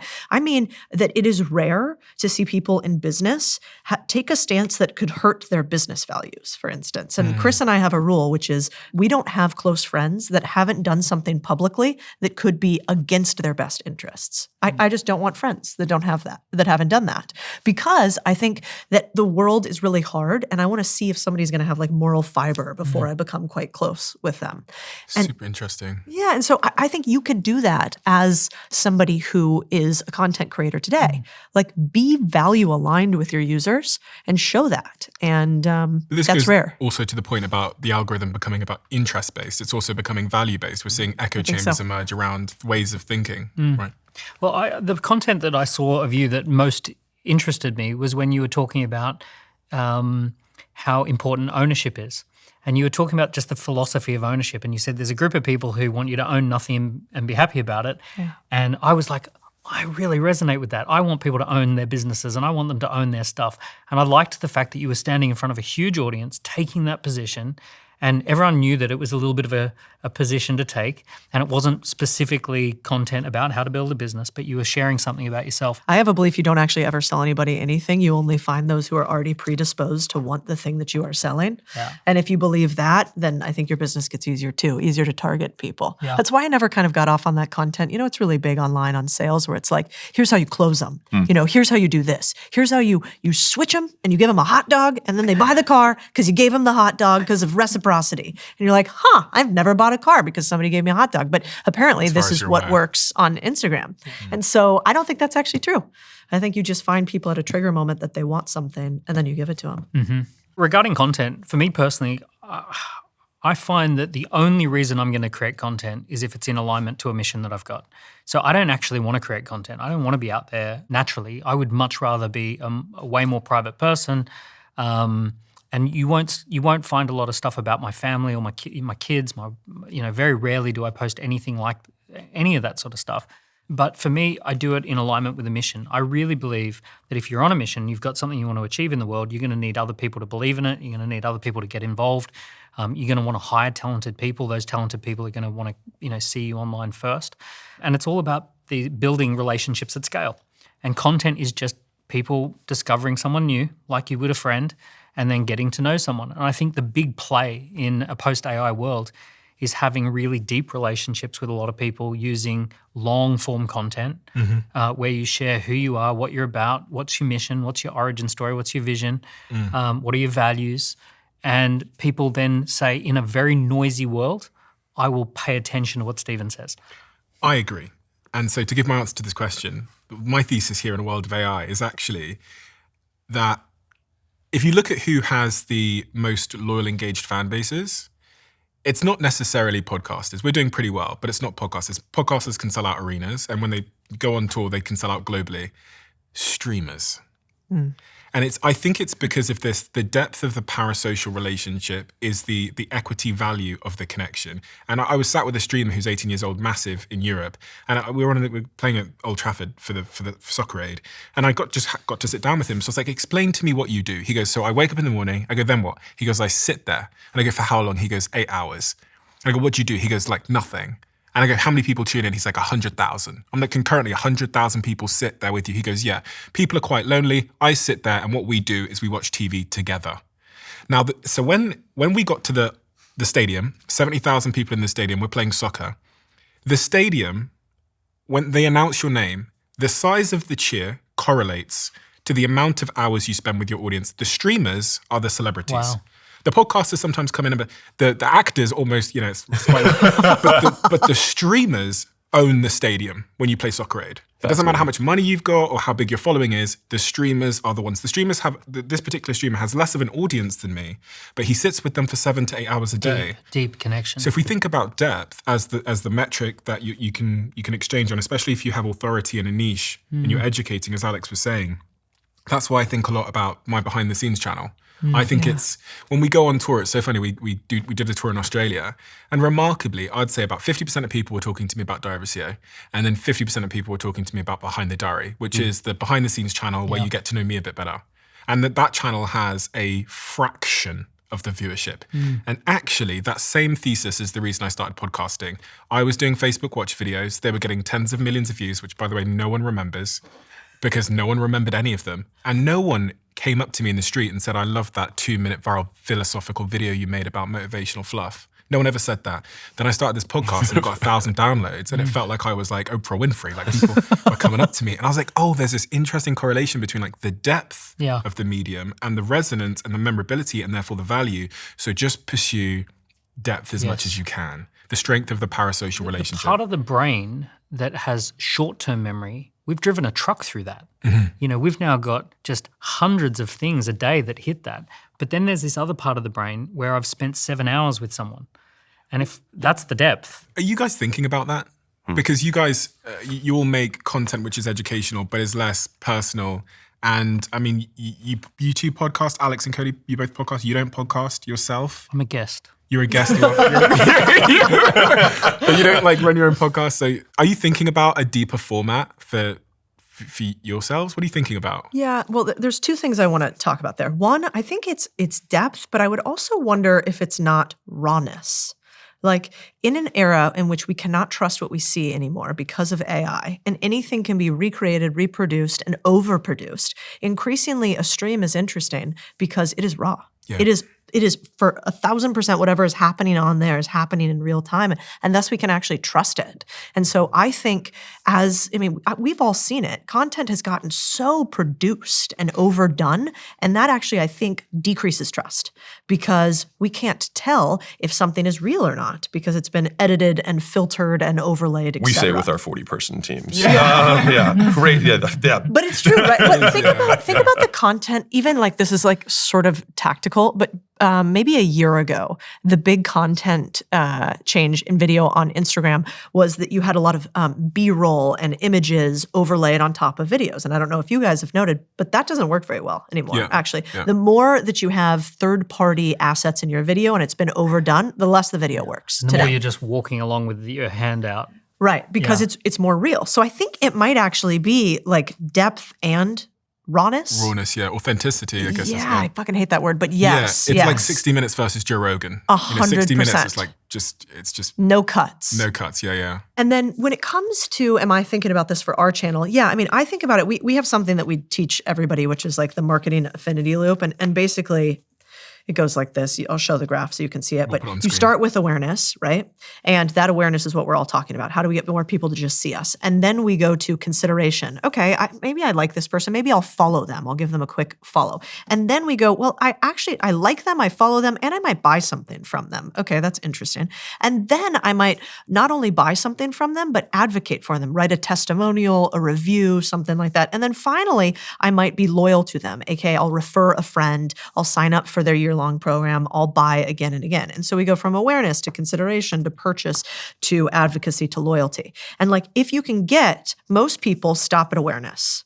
Very few people can get somebody to go from awareness to purchase. Even fewer people can get them to advocate for them, leave a review. And the very, very fewest refer a friend. And so like the holy grail of business is always have your clients tell other people nice things about you. And so I think in content, what I think about is I don't always care that people buy things from me at this point. Like I love money, don't get me wrong, I want to keep making it, but I actually really care that they're loyal and they tell other people about what we're doing. And that is something we now measure. For videos, we can actually now measure with like a little UTM link how many of all of our videos get shared and how many of those shares actually go to a purchase or something that goes a little bit deeper. And so I am thinking about that. But then I think you also have to decide what your personal line is. So for me, I can't imagine wanting to stream all of my life continuously because I'm not sure that's good for the audience, actually. I think they should live, not watch. So it's like, I just have a line that like I kind of don't want to cross. Yeah. And Chris and I actually have a rule too. We only post so much about our relationship. We actually, because it always does well. So the team's like, just full send, Chris, shirtless, nipples, every day. The internet loves it. And Chris has been really good about saying, no, we have to keep some things sacrosanct. And so I think you have to decide how deep you want to go down the rabbit hole in order to win. Yeah, I've been the same with my kids. It's their decision as to whether they want to build a profile and how they want to build it. So I won't put them in that position. The depth that I'm loving is writing books, because someone who reads a book, like you really get to go deep with a book. And also live experiences. So every year for the last 4 years, I've taken about 80 of my clients to the snow, and we go skiing. And those 80 clients who, if someone has gone on my ski trip, the level of loyalty and depth, because we've shared fun together. I'm about to take 30 clients to Necker Island and spend a week with Sir Richard. And I'm convinced that just doing that with 30 people will build, lifelong like friendships. So this idea that like that you do stuff in the online and offline world, that you actually figure out who are the people who are at the core group, those real diehard fans, and then let's do something together and do fun stuff together. Go skiing, go to islands, go sailing, that sort of stuff. Alex, I see you wrote. It looked like you drew the universe or something. Oh, I was thinking about we were just talking about like authenticity, and so with each of like SPCL, right? All of them exist in a continuum, right? And so I can say credibility. I could say, hey, I sold a company, but if you see a PR article that will increase the credibility, if you were somebody who heard about it from somebody else, that'll increase the credibility of that specific credibility-driven event. Likeness is the same thing, and so I think like the connection between streamers and having huge influence is that they have tremendous likeness, and that because they are quote authentic, and that there's very little ability to distort. You have basically what you see is what you get. And so if you're the type of person who likes that particular streamer, then you'll have super strong, affinity towards them, and you'll be likely to, comply with their request, like show up to a stadium so that you can support me. Mm-hmm. But even authenticity is again a term. It's like, how do you define authenticity, right? Which I see is how you act when you have no risk of punishment. And so different way of saying this is like, how do you act when you're alone and when no one else is around? And so I see the discrepancy between how you behave when you're alone and how you behave in public as basically your authenticity, score, right? Mm-hmm. The question is, or the problem is that no one really knows how you behave when you're alone. And so, unless you're streaming, what was that? Unless you're like streaming all the time, right? Yeah. And so, so you're saying authenticity is that there's not a difference between how you act when there's no risk of punishment and how you act normally. Is right? Okay, got it. Right. And I think that also being like very candid for all of us is like, they were like, sure, we have audiences that can punish us with their comments, I guess, but we've all built enough of, call it a fortress, if you will, of currency, network, relationships, et cetera, that like even within our companies, like if you go into the room, like I can be really authentic in my company because no one can fire me, right? Like my risk of punishment is lower than say an employee's is. And so it's a relatively, I'd never use this word, but it's a relatively privileged, position to be in to be more authentic because no one can really punish you. And I think this is kind of the essence of the like fuck you money that people want to get to, which is like, I just want to be me, but I can't be me because I have this risk of punishment. And so degrees of freedom, basically, I think your happiness is very correyed with your degrees of freedom. So Elon's authentic. I was about to say the exact same thing. Yeah. I mean, I don't think anyone would argue that he's not authentic. They might not agree with him, but I don't think they think that he's trying to pull one.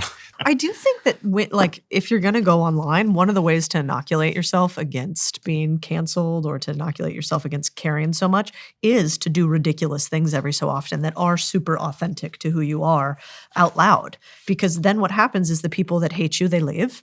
And the people that like you kind of like you a little bit more or trust you a little bit more for it.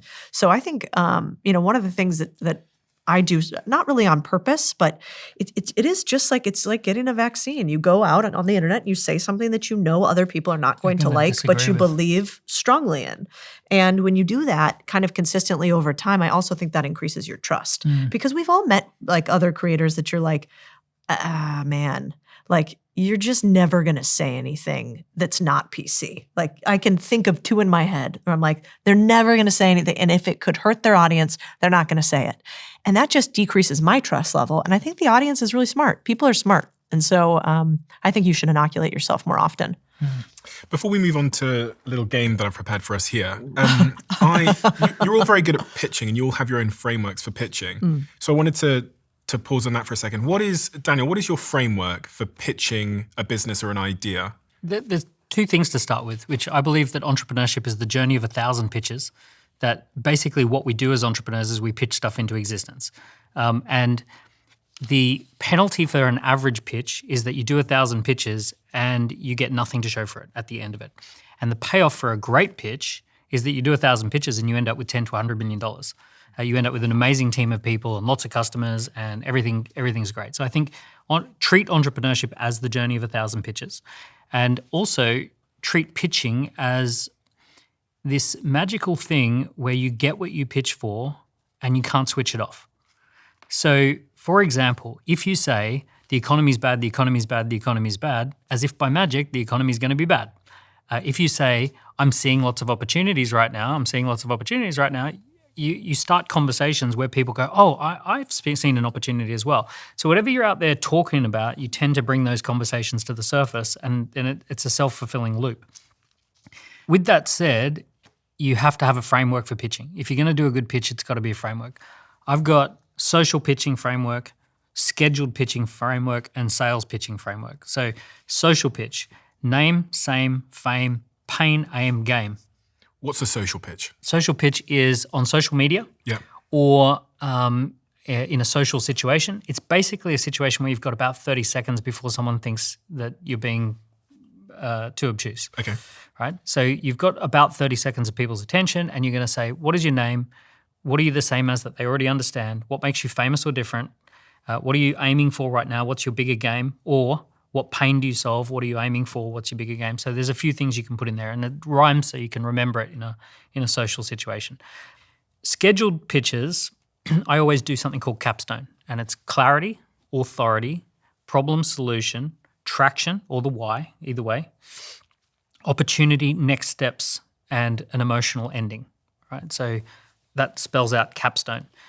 Now, is that the best pitching framework? Maybe, maybe not. Maybe there's better frameworks. But the point is that you've got a framework, that you're not just winging it, you're not just, randomly spewing words.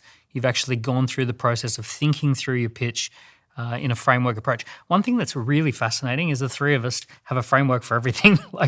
We're just like very framework thinkers, and I've noticed that with a lot of entrepreneurs. Do you guys have pitching frameworks? Be shocked if you didn't. Yeah, I do. I mean, I think I'm lazy intellectually, and frameworks help you remember things. And so if you don't have very good memory, then it's just easy to put it in something that can make sure that you remember it. That's why when we were in school, they used to make us sing songs about how to remember the various states. If I wanted to raise a bunch of money from other people that didn't know me, and I wanted to never have a problem raising money again, I didn't want to use any of my money ever, I would use what I learned in venture capital, which is the Midas touch.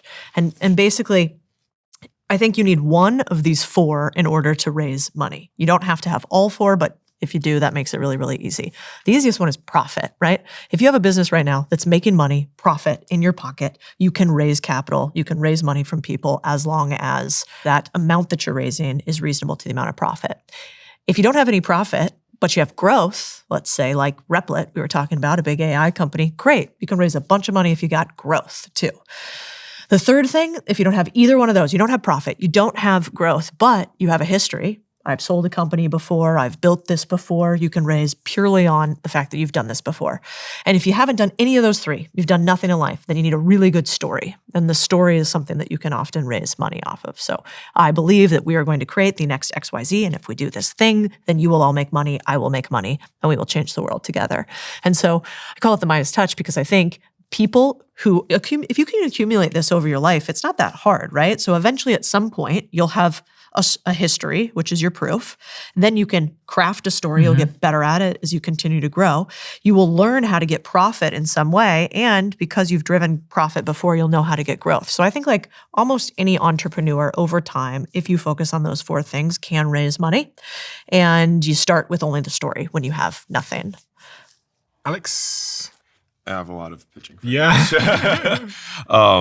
I'll say first and foremost, like if you're trying to sell anyone anything, proof will always beat promise. And I can say that, 1,000 times in a row. Like you could literally say nothing, get on stage, and then just hit next on testimonials for 60 minutes, and you will close a percent. Like literally the last slide just says like, go over there to go buy something, and you could say nothing, and you will sell. Why? Because I think proof acts as an approximation of something that would happen for the prospect. And so like the only reason that proof works is that they think, oh, some element of this is like me. And so if I do the same thing that this person did, and the closer the proof is to the prospect, the more compelling it is for that specific prospect, which is like when we used to run ads for different markets, we'd go into like, an entirely black market, and surprise, surprise, if we had black testimonials, the pages would convert better than if we had white testimonials, and then flip flop in the other direction too. And so we want to show as many different types of proof as we possibly can. And obviously not all proof is created equal. You can have live proof versus recorded proof. You can have a demonstration of something that like us using the thing is going to be more compelling than not using it and just describing it, right? If I have and so there's a bunch of things on proof, but that's just like big thing number 1. And so that's why for me, if somebody's going to sell something, I recommend most people just get 5 or 10 clients for free up front with the primary purpose of getting proof, because you're going to make more money on the proof than you will have trying to, just get the tiny amount that you can charge with absolutely no proof. So it's like, don't do that. Just get 10, and on your 11th, you'll be able to charge 10 times more, because you'll be able to say, hey, look at the 10 people that I helped. And realistically, you'll get more out of that than they will, because you probably suck. Yeah. So it's probably for everyone's best interest that you don't charge anything. But from an actual like closing perspective, and I'll talk about this from appointments, I think to use Daniel's language, I've taught the closer framework for a very long time, which is CLOSER. And so C is clarify why they're there, and typically anybody who's going to be in that appointment has taken some action. So whether that's they responded, to a post, they commented, they liked, they actually, if someone's already set an appointment or they walked in the door, like there's always something, like why'd you pick up the phone? Like there's always some reason, like why'd you give me 5 seconds? There's always something they've done that you could say, hey, so tell me why, right? And so then you're clarifying why they're there, why they're still listening. So you listen to them, because we often think about sales as Oh, me it's all just hitting you with fucking... So the perfect salesman says nothing and only asks questions, because there's nothing to disagree with. And fundamentally, they're going to believe way more of what they say than what you say. So you want them to say it, not you. And so you clarify whether they're there, C. It reminds me of spies. I've interviewed a couple of CIA spies now, and every single one of them, I was expecting some like incredible technique or whatever. They all say, no, we just spend 6 to 8 weeks in the back of the cab listening to the Iranian taxi driver to figure out that his son has a health issue that we can then leverage later to get him to turn against his country. So the first 8 weeks are just listening to him offload. And they're like, it's crazy how people will just offload if you let them. Yeah. Everyone wants to talk. Oh, 100%. So one is, clarify whether they're there. L is label them with a problem that you can solve. So it's like, okay, so it sounds like you were here, you responded to my ad, you DM me thing, or you whatever because of this reason. Is that right? Right. So you get confirmation on the problem, which is L. Then you O, which is overview past experiences or past pain. So it's like, what have you done so far to try and solve this? And this is important because motivation is the equal opposite of deprivation. So the more deprived someone is of something, the more motivated they are to solve it. And so like if you haven't eaten in an hour, you're probably not that motivated. If you haven't eaten in 2 days, you're very motivated. If you haven't slept in, a day, or you're normal motivated, I guess that was a bad one. But if you haven't slept in 3 days, you'll be incredibly motivated to sleep. And so we want to find what they're deprived of and then try to increase that deprivation in the conversation, basically make them more aware of the deprivation, the things that they don't have, right?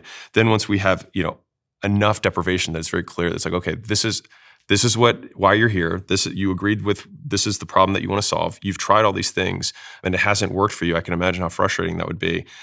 S, which is then you sell, right? You sell a vacation, which typically is just 3 points. I usually keep it to 3 because most people can't remember more than that anyways. And the 3 points are usually, you can always find 3. And if you need to, you can chunk up if you've got 5, and if you've got, 2, chunk down, as in like break into smaller pieces. But like when I was in the fitness world, it was fitness, nutrition, accountability.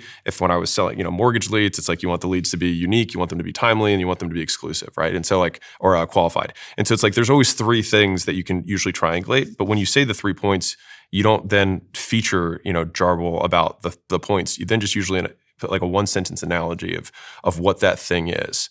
So it's kind of like this. And so these are like little 30-second sound bites to make the 3 points. That should never last longer than 90 seconds because most people waste all this time on the selling part, and that doesn't really matter because the more we can talk about them, the more they're going to want to buy. Mm-hmm. And then E, like at the end of that, you say, cool, ready to get started, ready to rock and roll, ready to start on Monday, whatever it is. And then E and R are around what happens if they say no, right? You explain away their concerns, E. And the R is you reinforce the decision. And so R was actually something I added much later when I was teaching, many salespeople, because after they would like explain away and then close, they would just like, see you later. I got the credit card. Like, you're dead to me. But the R is like, no, like reinforce the decision. Like, I think it's a great decision. I'm going to introduce you to Polly. Polly's going to get you onboarded. And then Polly also continues the R and being like, Jack definitely helped you out. Let's get you all squared away.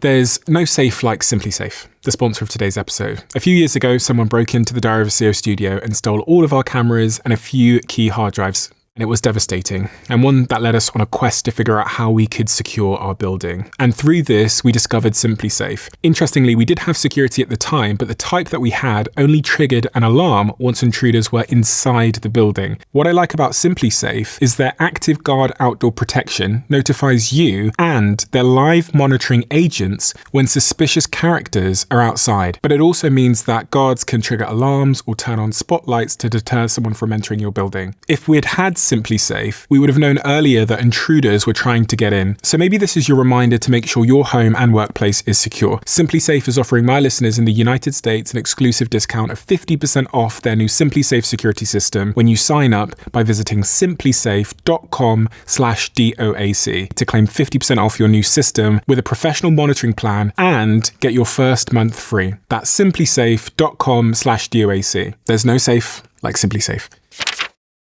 I've just invested millions into this and become a co-owner of the company. It's a company called Ketone IQ, and the story is quite interesting. I started talking about ketosis on this podcast and the fact that I'm very low carb, very, very low sugar, and my body produces ketones, which have made me incredibly focused, have improved my endurance, have improved my mood, and have made me more capable at doing what I do here. And because I was talking about it on the podcast, a couple of weeks later, these showed up on my desk in my HQ in London, these little shots. And oh my God, the impact this had on my ability to articulate myself, on my focus, on my workouts, on my mood, on stopping me crashing throughout the day was so profound that I reached out to the founders of the company, and now I'm a co-owner of this business. I highly, highly recommend you look into this. I highly recommend you look at the science behind the product. If you want to try it for yourself, visit ketone.com/Stephen for 30% off your subscription order, and you'll also get a free gift with your second shipment. That's ketone.com/Stephen. And I'm so honored that once again, a company I own can sponsor my podcast. A lot of people say that 70, 60, 80% of our communication is body language. Do you think much about that? Alex, you have a with or without you energy body language. It's a very casual body language, which in fact reinforces your authority in a way. So do you think about, if people are right that 60 or 70% of our communication is the things we don't say, do you think about training people on how to hold themselves, how to be? You kind of alluded to something there, which I think people don't think about, which is actually the less you say sometimes, the higher conviction and the more I believe you. Yeah. And some people can oversell because Yeah.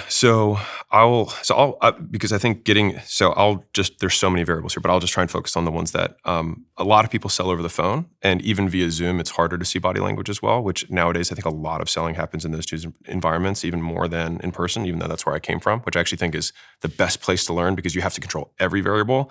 And then you have far more leeway on the phone or on Zoom than you do in person.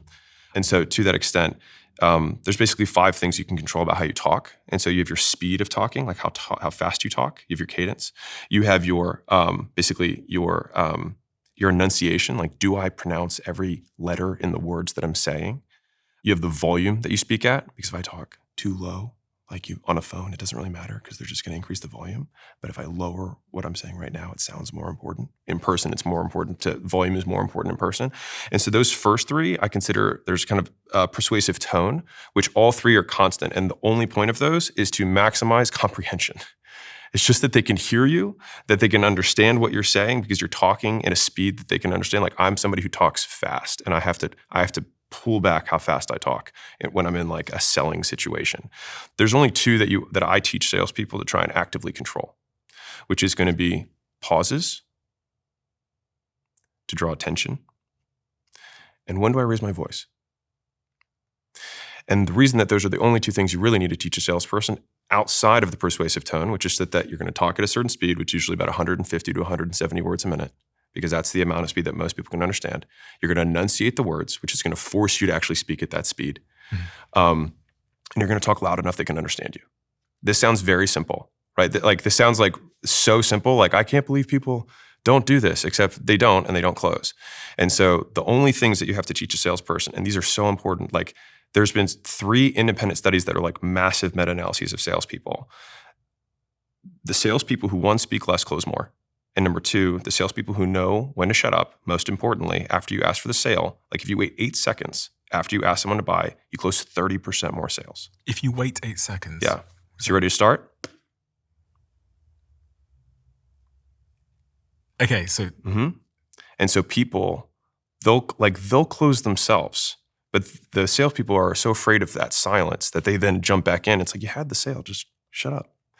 And so I used to talk about how emphasis was super important. And so like a very, very easy example to demonstrate this in terms of communication is that if I say, I didn't say he hit his wife, I didn't say he hit his wife, I didn't say he hit his wife, I didn't say he hit his wife, those all mean very different things. But fundamentally, it's just because I changed where I pause, right? What word? So I'm emphasizing a different word. And so I used to talk about emphasis a lot, but I've trained more and more and more and more salespeople over time. I just say, when do you shut up? And when do you raise your voice? That's it. The rest of this, we speak in the exact same tone. And the reason that I feel very confident about this is that AI is doing an increasingly good job at ads. I don't know if you've noticed this, but like a lot of ads are just being voiced over in AI and they convert higher because people can understand them. I think a huge part of it is just they can comprehend it. They can actually hear all the words and it's said in a tone that's loud enough and there's enunciation and they actually get it. Because it's like one of the easiest ways you can improve copy on a website is just get it below 3rd grade reading level. Like 50% of people can't read above 6th grade in the US. It's crazy. So you're alienating 50% of the market. Now you might think, oh, well, those are the idiots. No, I've known plenty of people. I mean, like I've got 2 friends who dropped out of high school and are super, super successful entrepreneurs, barely can write their names. And they make fun of it, but like they're smart. They just weren't educated and those are different things, right? And so I say this to say like if you're in these selling situations and you're like, because what happens is you get nervous, right? You get this fight, flight, freak out, the ones that Daniel was saying earlier. And so your adrenaline kicks up and so you want to talk faster, you want to talk louder, you interrupt the other person and all those things are antithetical to closing. And so just teaching someone to be okay with pauses can increase the likelihood that people pay attention to the words that they say. Because all we do is we draw attention when we pause. So you have short pauses that draw attention. And then you have long pauses that solicit response. If I pause long enough, what do people do? They talk. And I just think of someone as being higher value if they're taking pauses. One of my great mentors early in my career, there's something about the way that he spoke. He was incredibly slow with the way he was like that. Yeah. And the minute he started speaking, when my company were over there and having these mentorship sessions with him, everybody would stop and just like was fixated on him. And then I remember this girl who worked in my New York office who was opposite. And it's just the use of this instrument. Yeah. Do you think much about that? Do you think much about how you present yourself? Do you think much about your body language? I think it's natural. I think more important is the distinction between, are you coming across as a newbie? Are you coming across as a standard worker bee, or are you coming across as high status, key person of influence level? And each one of those has body language associated. It has different ways of presenting yourself, but it's a self-identity thing. And if you can shift that self-identity, you can naturally become more of a key person of influence. When we meet someone, within a few seconds, we evaluate their status level relative to us, and you can't switch it off. And there's plenty of evidence to say that, like, unfortunately, you just do it automatically. I've seen people completely change their life by just simply changing the way that they pitch from a newbie worker bee to a key person of influence. I can think of an example. There's this woman who I asked her, what do you do? And she said, I'm a financial planner. I can help anyone with their financial planning. If anyone wants to talk about their wills or any of those sorts of things, then that's what I can help people with, right? And it sounds worker bee. Yeah. And her body language was kind of like this. I asked her a question. I said, when did you do something special that was really transformational, something important? She said, last month I went out to the countryside, I worked on a farm, and I worked with the owner of the farm and their kids and their grandkids to get alignment between the three generations. The farm was going to be sold off to private equity, and instead I helped them to get alignment as to how they're going to keep the family farm. And I said, how did you do that? And she said, well, I used to be a city girl, and then I married a country boy, and I learned how to do it. I got her to change her pitch, and I said, pitch yourself as a key person of influence at that. So she stood up in front of the group and she said, for the last 20 years, I've been working with rural families who own farms, and I help them with their financial planning, and I secure their family farm for the next 2 generations. And her body language just went like key person of influence, and everyone just responded differently. And when I asked the audience, in the first instance, what do you think her day rate was? Everyone said $500. I said, in the second instance, what do you think she charges per day? 10 grand. And it was just the ability to pitch yourself as that key person of influence in the room. You know what's fascinating is there are actual studies now that show, for women in particular, that you make more money if you do one thing, which is you wear makeup, which is wild. So there's 3 studies that have been done, totally different groups, one by Harvard, one by Stanford, and I can't remember, it was either Oxford or Cambridge. And the studies showed that women who, there was no attractiveness differential between them, but one wore makeup consistently at work and one didn't. They made anywhere from 20 to 40% more money inside of this study. What I thought was really interesting about that, because I'm not really historically a makeup girl, although being fully face painted for this, is that actually makes sense in a lot of ways, because we do have this initial reaction that we always have with people. You know, we judge somebody, like you talked about, almost immediately. And so when I saw that study, I thought, well, first of all, that's interesting. You don't have to be smarter, better looking, or anything else, and you can make more money just by the way you present yourself. And so I thought, well, what about the way that you dress? Is that also the same? And there are studies that back this as well, that in fact, you can make more money as a man for dressing one way and as a woman. And women are interesting because you are not the norm. What am I missing? You got the lumberjacks I've down. got 20% sitting on the table right now. Oh my God. But what's fascinating is, I like things where you don't have to be better than anybody else. You can just use human psychology to make more money. And so if I'm a woman, I know that the way that I dress, so when I pay attention to my dress and dress professionally, whatever that means in this instance, in the study that I saw, it was like, what I would have on, a blouse, a suit, something like that. Women make 2 times more than men when they dress better. Men, it actually is less important. Still more important, though, if you dress professionally in a suit and you don't have all the other proof and things you have this sort of interesting thing that's like you have sort of diametric opposition. I make a lot of money, and yet I care so little about money that I dress in a wife beater. Yeah, exactly. And so men make somewhere between 15 and 18% more when they dress in suits. So I think there's a real argument to be made for, if you're going to pay attention to the way your voice sounds, that takes some training. Sure. It doesn't take much training to change the way that you look professionally and how you dress.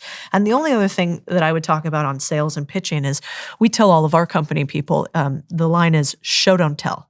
We increasingly do not believe the things that were heard. So think about a sales pitch that goes like this. we, for instance, have a lot of home service companies. So these home service companies are selling a homeowner on, let's say, landscaping. And so I'm going to come and we're going to clean up your lawn, and here's what we're going to do, and this is how much it's going to charge. I'm going to charge, and this is how long it's going to take. And you can tell the client that we're an expert at this. I've been in business for 42 years. We have 1,000 reviews on Trustpilot, et cetera. Or you could do something that'll double your conversion, which is simply bring a phone or an iPad with you and say, can I show you what we did for your neighbors down the street? And just show them the image of it. Just go, we do have 1,000 Trustpilot reviews. Right here, we could see what the last one said. Click on it, show them the Trustpilot review. You don't have to train that. And I really like my salespeople to not have to become experts, but to be enabled by what's called sales enablement or technology just to show, because we are a visual species. And so wherever possible, if you want to increase your conversions, I tell my team, you are not allowed to close a sale without showing something. Some visuals. You have to have a visual because it's just a trust transfer and a higher signal. What's wild now is that in that same business, you could take a photo, just right there in ChatGPT, say, do the landscape gardening, and then show them this is your house. Exactly. Fully landscaped. People are 70% of the brain is visual processing. Exactly. And then you believe it, and then you've already seen it happen. I work with a lot of entrepreneurs, and I get them to create a brochure, like a physical brochure for their business. And people are like, what on earth am I creating a brochure for in 2025? Because the act of creating a brochure gets what's in your head out of your head and into a document we can all explore. And I still think a brochure is actually one of the coolest things that an entrepreneur can do as an activity to really just solidify what they do. I saw you scribbling again, Daniel. Oh, I have lots Alex. of things. But yeah, no, I was thinking about like makeup versus suits and whatnot. And so, one, it's like if you have zero status, you have no credit, like SPCL, like we went through, then it's like, well, then what are the smallest versions of that you can demonstrate? And so I would also bet that if the girls did makeup like hooker makeup, and then you also do like professional makeup, I'll bet you there's a very different outcome that happens, because if you have like understated business makeup, then that probably signals a certain level of status. And they will treat you like other people that they have treated in the past, because that associates with the status those people had. Same thing with a man in a suit, like literally fancy pants, right? It's like, this guy's got fancy pants, therefore he must be 15, 18% better on average. Now, to comment on Codie's point earlier, it's like I have other status-inducing points that are superior to a suit, and so I don't need one, right? So like, how do I get away with that? It's like, having a suit only means that you have $500. But billionaires don't wear Louis Vuitton, because in the status game they're playing, that would be an inverse signal of wealth. Exactly. It's who you're trying to. And then to Codie's point about proof is always number one, right? And so like Trustpilot reviews is a kind of proof. Somebody down the street is a closer approximation, which is a higher form of proof. And so proof is always going to be number one, which you can lead with. You can almost immediately in any sales process, if they don't have one of these, just implement a video sales letter and increase sales by 20 to 40% with like really doing nothing else, sometimes more. And so that typically is like, okay, what's the promise that we're going to, what do we do? What's the pain that we're solving? What is the what is the proof that we have that we can solve it? And then what is the plan for the rest of this video? And then typically after you've demonstrated each of those P's, you then say, great, picture number 5, which then gives you kind of the visual roadmap. And then after that, I typically like to have people just respond to all of the biggest objections that people have around whatever the specific service is as the main points of the video. And then after that, you just make your call to action, or you just reinforce the appointment. Say, hey, like if you like this video, text me this keyword. That way I know you watched it, and we'll give you an extra 5% on whatever. And that way the salesperson knows the person watched it, and it gives them incentive to do so. So it's like, hey, if you watch the video, you get 5%. It's like, oh shit, that's amazing. But then that way they know that they actually watched it. The one other thing that I've found that is the most powerful sales closer is to pitch the assessment. And to pitch the assessment is, I don't know if I can help you, but if we answer these 40 questions and we go through this assessment, then we'll figure out whether we can help you or not. So it's kind of like if you went to the doctor and said, I don't know whether you need anything, but we'll put you through a blood test and an x-ray, and then we'll see. So one of the biggest ways, I've scaled multiple companies where you pitch the assessment. You don't tell people whether you can or can't help them. You just simply say the next step is to take an assessment, and when we do the assessment, it will tell us whether I can help you or not. And it's one of the best sales closing techniques. There's a lot of psychology around that. They did the study where they had the boring focus group, and they had one group of people who were allowed straight into the boring community group. And then they had the other group of people who had to take a survey to get in. And the group of people that took the survey to get into the boring community group all said that it was great in there. So much better. And there's something about how friction upon entry makes you value the thing more. A zillion %. Like I can't emphasize this more. Like in every single CRO split test that we increase friction or increase the quality of leads, we make more money. CRO split test. So a conversion optimization test that you'd run across a landing page or funnel or sales motion, like when you add more friction, and it's good friction ideally, meaning you're not getting out bad people, you're getting out good people, which is bad friction. You want good friction, which gets out bad people. Yeah. You will typically always increase the cost per action. So your lead cost will go up, your cost per call will go up, but your show rates will go up and your close rates will go up and your cash collected will go up. And it seems counterintuitive to apply friction to a process. But. And I can almost promise that I have so few examples where it didn't work that I almost believe that it's law at this point. And I think it's law because it's so counterintuitive. Because it's scary to add friction because you know that you're actively decreasing your lead flow and increasing your cost per lead. You're decreasing your calls, you're increasing your cost per call. Like that is frightening for just about every business, which is usually why it works.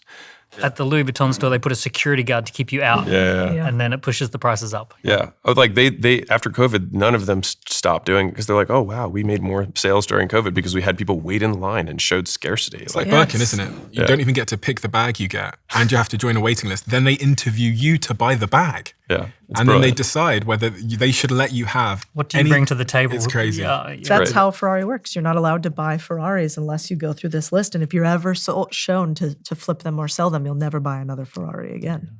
So I've got 3 boxes here, and these 3 suitcases contain different amounts of money. One of them contains $1,000, one of them contains $10,000, and one of them contains $100,000. You're going to pick a suitcase, and you're going to tell me what you would do with that amount of money if you were starting with that amount of money today to build a scalable business. fun. So Do we keep the money? He wants to buy a watch. Yeah, I'm feeling 100,000. All right, what do we got? Oh, I have $1,000. Dang, Alex. So do I get to keep the money? Is that how this works? yeah, you can keep it. It smells like money. Okay, so I have $1,000. So I would take the $1,000, put it in my pocket, do nothing with it, and I would watch YouTube videos on AI integration into small businesses, and then I would go to small businesses, and once I had a specific integration that I would do, which I would probably bet would be around likely email list activation, because that's typically like fastest, easiest money that most business owners have is their contact list. So they've got, they've been in business 10 years, they've got 8,000 customers they've sold over that whole time period, and maybe a list of, call it 20,000 leads that they've had. They never email them ever. If they do, it's just like, here's our random discount that we send once a quarter for Christmas or whatever. And I would say, hey, I will email those people and I will get everything approved by you, and don't pay me anything. Just pay me a percentage of the sales that we generate afterwards. How's that sound? And that offer tends to do well. And I know that because I've done it. So that's what I would do. And the $1,000, I would, go buy Layla something for a little bit of time so that she can stay with me until I make the money from my email reactivation campaign. Codie. See what I get? You got the 10K. All right, we're going around the circle here. I like it. I would find the person who would buy what I was selling for the highest dollar amount humanly possible, which means I would probably go to private equity companies. So Alex gave me the idea for Main Street. I know that Main Street businesses are often cash crunched, right? They don't have a lot of money, and they often cannot extract enough value from a lead that I need them to. So Alex would need to find the perfect company to do that, and there's lots of them, or he would build his own, which would be great. I think in my specific instance, I want to go to the people who are already good at extracting the most value humanly possible. So I'd probably try to go to a private equity firm. And what is a private equity firm? It's basically a fancy way for saying that people use their own money to buy businesses as opposed to public equity, where people use the stock market's dollars to buy businesses. Mm-hmm. And so examples would be like, KKR, Carlyle, Cerberus are some of the biggest in the world. So they go around buying people's businesses with their own money. That's right. Yeah. They find entrepreneurs right about the point where they cannot take it anymore, and they buy those businesses, and then they grow them hugely. And again, because I'm better at partnerships, I would want to go to them and I would want to say, and what's interesting is I bet all of us are going to be really similar. the money actually doesn't matter. And so even though I have $10,000, 10x what Alex has, it doesn't actually matter, because what I would do still, $10,000 is not enough for me to make a couple million, which is what I would want to do with this. So what actually is the differentiator? What is the business model I choose? Who do I go to sell it to so that I can get the most value out of it? So you go and to with private these equity. PE companies, what I would do is I would go to them, and they're buying companies all the time. And so there's two ways to sell to a PE company, and I'd see which ones I could get them to sign up for. On one hand, there's something called a deal sourcing fee, which is if you can find companies that are in the niche that PE companies want to buy, they will pay you for sourcing the company. And I know this because I pay deal sourcing fees. And so I would go to local private equity companies. You're not going to be able to get to Cerberus or the big guys. So I would go to the ones in my local neighborhood that you could find by searching on AI to say local private equity companies buying these types of companies. I would reach out to the GPs. Those are the general partners of the company, the guys who run it. And I would say, what type of companies are you actively purchasing right now? What's your investment thesis and deal box? And if I could get them to respond to me, great. If not, I'd search, what do private equity companies typically want to buy? What is the deal box or investment thesis of a private equity company? I would find that deal box, and then I'd play the game of door knocking. I'd go to a bunch of these businesses and try to find companies that wanted to sell. And then when they tell me they want to sell and I have a buyer, which is the private equity company, the private equity company will pay me either a percentage of the sale or a flat fee for sourcing it. What might that look like in terms of a percentage and dollar number? Yeah, I mean, if you're like a non-institutional player doing this, I think you would go to them and say, can I get like 10K for every company that I source you that's over $1 million in revenue, that's profitable and within your deal box? They'd probably say yes. The normal sourcing fee is somewhere between 3 and 5%, but you're not going to get that when you're brand new. So, but I like the idea of making 10K on one deal to start. Then what else am I learning while I'm doing this? I'm also learning simultaneously, how do you buy businesses? What type of businesses? How do you find businesses for sale? I think this is the highest leverage activity I know how to do. Like I know more how to buy a business that's already making money and make it make more money with a higher degree of certainty. Because if it's already profitable, it gets out of the valley of death, which is where a company starts and never actually makes any profit. And so I would start there. And then what would I do for that? Well, the second that they see that I'm good at sourcing deals, they're going to be throwing offers at me. But what I might do instead is go to those GPs and say, hey, I'm pretty good at doing the hardest part of private equity, which is finding the deals. Why don't you guys back me for me to find the deals for you? Maybe they'll invest in my company for me to then run a private equity firm, or maybe they'll say, come work for me. And then I can make a couple $100,000. I can learn what I think is the best skill out there to learn, which is deal making. And I can use my leverage, which is knowing what a company's worth and how to buy it using other people's money in order to increase my earnings. And that's what I would do. You'd both use the money for personal things, probably just pay your rent or take your It partners doesn't out. make a difference Yeah, at that level. And I mean, No. even the 100 is close to, I mean, it's more than 10 and 1, but Yeah. And it's just one idea. I think there's so many things you could do with one. Yeah. And But they're all very 10K. similar in their fundamentals. well, you go to find something, like the leverage comes from tapping into existing networks. You find an existing business, and either you're selling the business as the product, or you're selling the product to of the that business. business. Right, exactly. So you're selling either way, and all of it is promotion.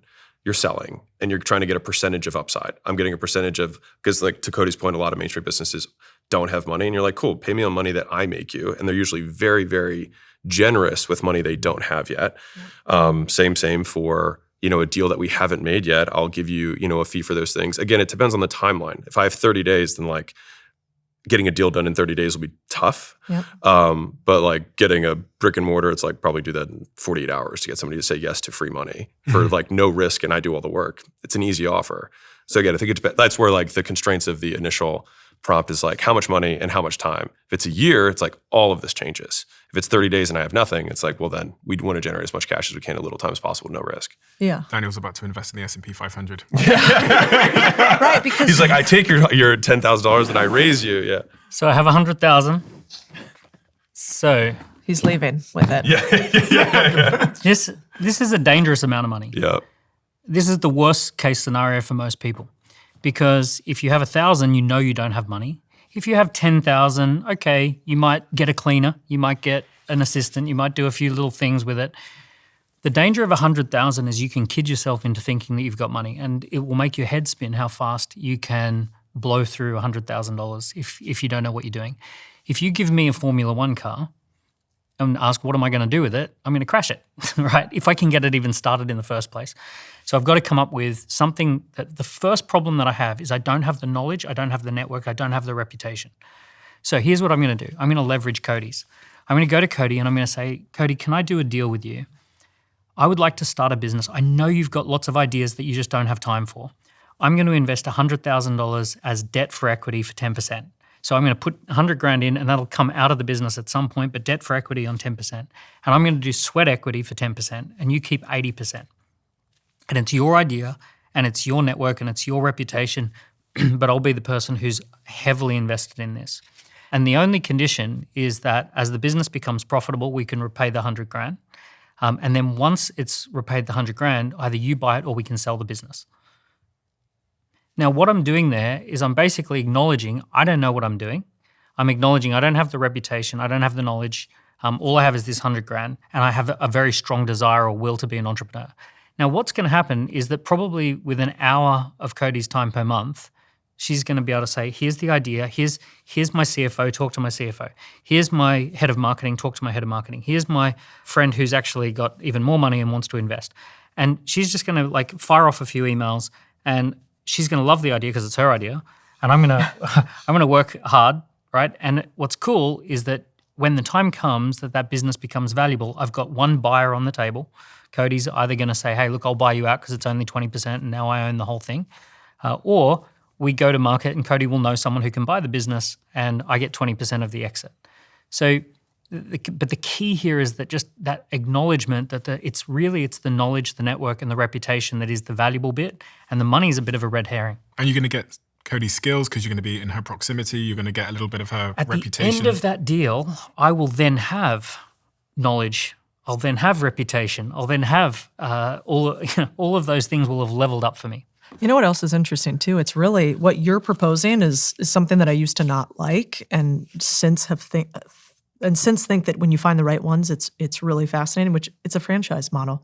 You're essentially saying, which is what you do when you come to a franchise. If you come to Resi Brands, you go, okay, I have $75,000. I don't know anything about window cleaning. I don't know anything about running a business, but I do know that you know how to do it. And I know that you have all these case studies, aka proof of other people just like me that have done it. So I'm actually going to pay you for this business for the right for you to take a percentage of my ownership forever in perpetuity. But I will teach you how to, or you will teach me how to run the business. And so I think that's actually, I used to think that franchises weren't good for entrepreneurs because I am relatively unemployable and I don't like to be told what to do. But for people that have never run a business before, like what you're saying is like, I'm paying you for the right to learn because you have a proven system that if I use it over time, I have a lower likelihood of failure. Because we know the truth, which is 90% of startups fail. Most startups never make any money. You pay for the right to maybe potentially one day make money. And so I do think stealing other people's homework is real and valuable. I wanted to ask you all a question, which I have an answer to, so I assumed you would, but maybe you don't, which is, what is the one thing about entrepreneurship, wealth creation, finance, that you think most people undervalue, that you put a disproportionate amount of weight on? So like, for me, I can think of a game in business, or I think of business as a set of games we're playing. I can think of a particular game in business that I don't think other entrepreneurs understand the value of.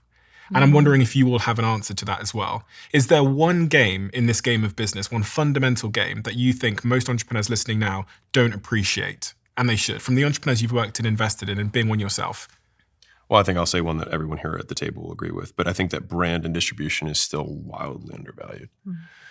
I mean, I think that's the reason that all of us decided to get into it is because at least I saw just the wild discrepancy between the cost of building brand and building distribution versus the value of that distribution. And, the Primes, the Lunchleys, some of these insane $0 to many $billion case studies, Terramana, Huda Beauty, proper whatever it is. There's so many examples at this point that it's almost trite. I still think it's undervalued. Distribution, which is building an audience that you own. That has a high likelihood of complying with requests. AKA brand. Yeah. Yeah. I mean, Well, I think that's a very good one. And the reason that we know that it's so undervalued is we're all offered things all the time that do not. I mean, I remember talking to my president of my company, and I was the former president of Mr. Beast. It was interesting is he said, like, every deal we looked at, we almost regretted doing it. Like we couldn't, I think you and I talked about this. We couldn't do a deal that the other party fully understood the power of our distribution up front. We almost had to like prove it, put in a bunch of milestones on a later date because the deal is so good. And I found the same thing in the deals that I did. Like we've talked about. Like, I mean, I did a bunch of deals early on where I bought businesses and they couldn't benefit from distribution. All my laundromats, my car washes, like it doesn't matter that I have a big audience online. And so the leverage wasn't there for me. So I think distribution and brand are huge. The secondary thing that I do not think most entrepreneurs understand is financial engineering.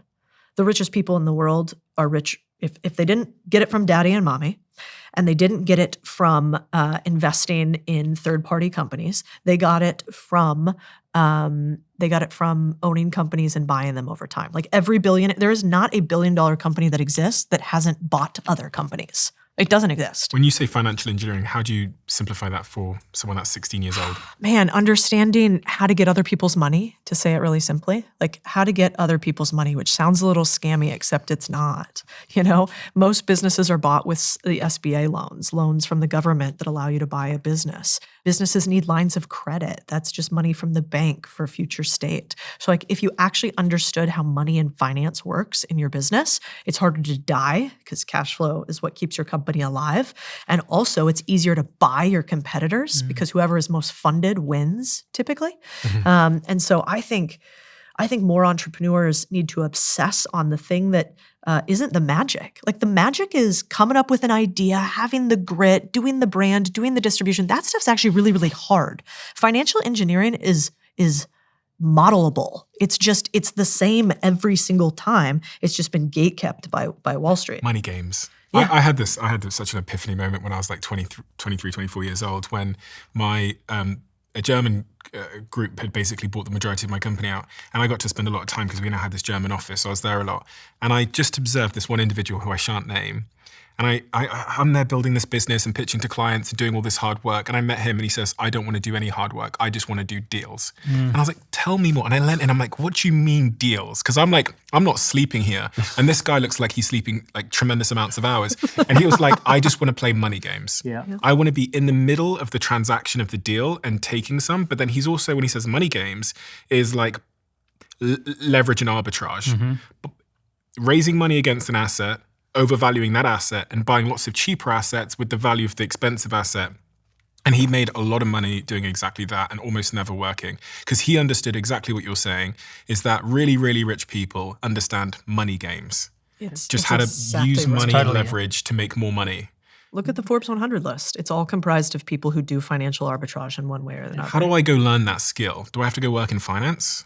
No, you don't have to work in finance, but I mean, the best business school is always be in business. So get into business and then obsess on one, like I think it's like tiered. Bottom level is like understand a P&L. Most entrepreneurs don't have a profit and loss statement. They don't actually track their profit and loss statement. I mean, we invested in a $60 million a year business. The guy didn't have an up-to-date profit and loss statement. It's incredibly common. I'm sure you see it. You look at a bunch of businesses too. Second level after a profit and loss statement is, do I understand where my financing is coming from? All you need to do to understand that is talk to your bankers. Like, do you have a bank that will lend you money? Understand why. Explain to them what you do and see if they understand it and how much money they'll give you. And then the third level of the game is go and talk. Every like learning that needs to be done is just getting in the room with other people who have their Tuesdays are like your dream days. So I think, you want to get in a room with a bunch of people who are doing deals. That's how you do more deals. When I told you earlier, we were talking about psychedelics before we started recording. Yeah. When I left my last company, I had that year and a half where I invested in this massive psychedelics company, and it was the pandemic. So everyone was working from home. I was working from the billionaire's apartment in London. And I got to see in the lead up to the IPO, he did 10 IPOs a year. So I got to sit in his kitchen, and we used to work over there. And I just got to see what was going on. And all he was doing was making phone calls to people with lots and lots of money. And he was giving them access to the IPO before it IPO'd at a valuation which we all knew was going to 10x. And I just thought, oh my God, like this is how rich people make money. They have some kind of access or arbitrage, and they move money around to capitalize on on these multiples. And I thought, fucking hell, like that's the game. Get around billionaires. I know it's a crazy thing, but you've all said podcast.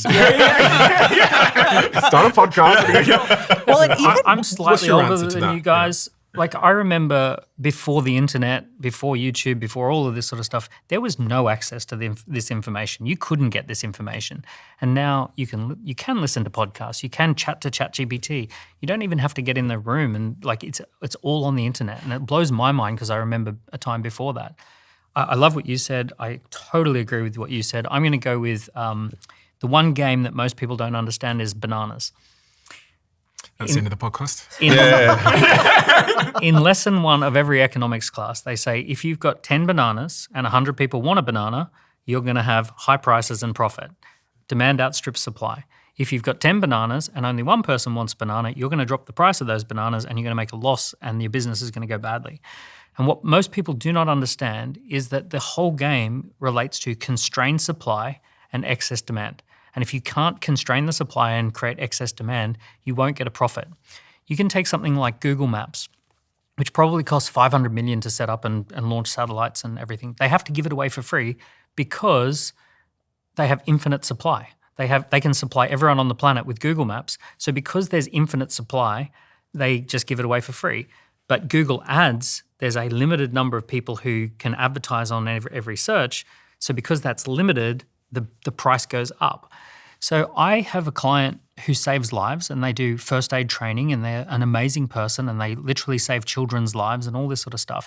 And she's telling me, why aren't I able to charge more money? I'm literally saving lives. I'm a really good person and I'm very valuable.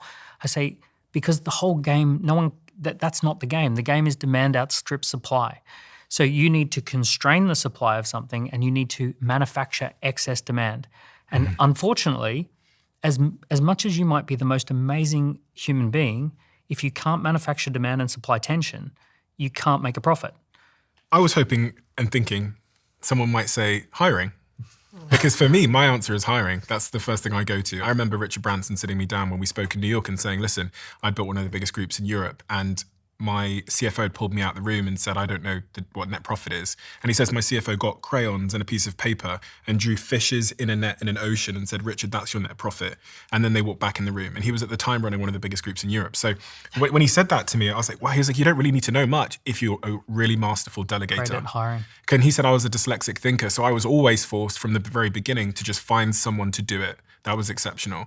And actually, the further I've gone in my career, the more, just like you figure out with like, this game, that it's actually just a couple of fundamental things that sway the outcomes. Like most of the returns come from like a couple of things.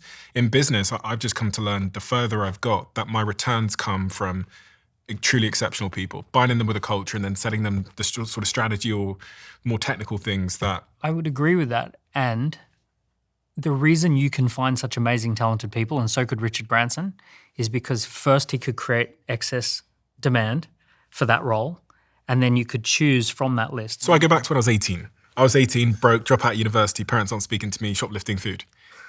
I managed to get a guy called Chris, who was running a business, to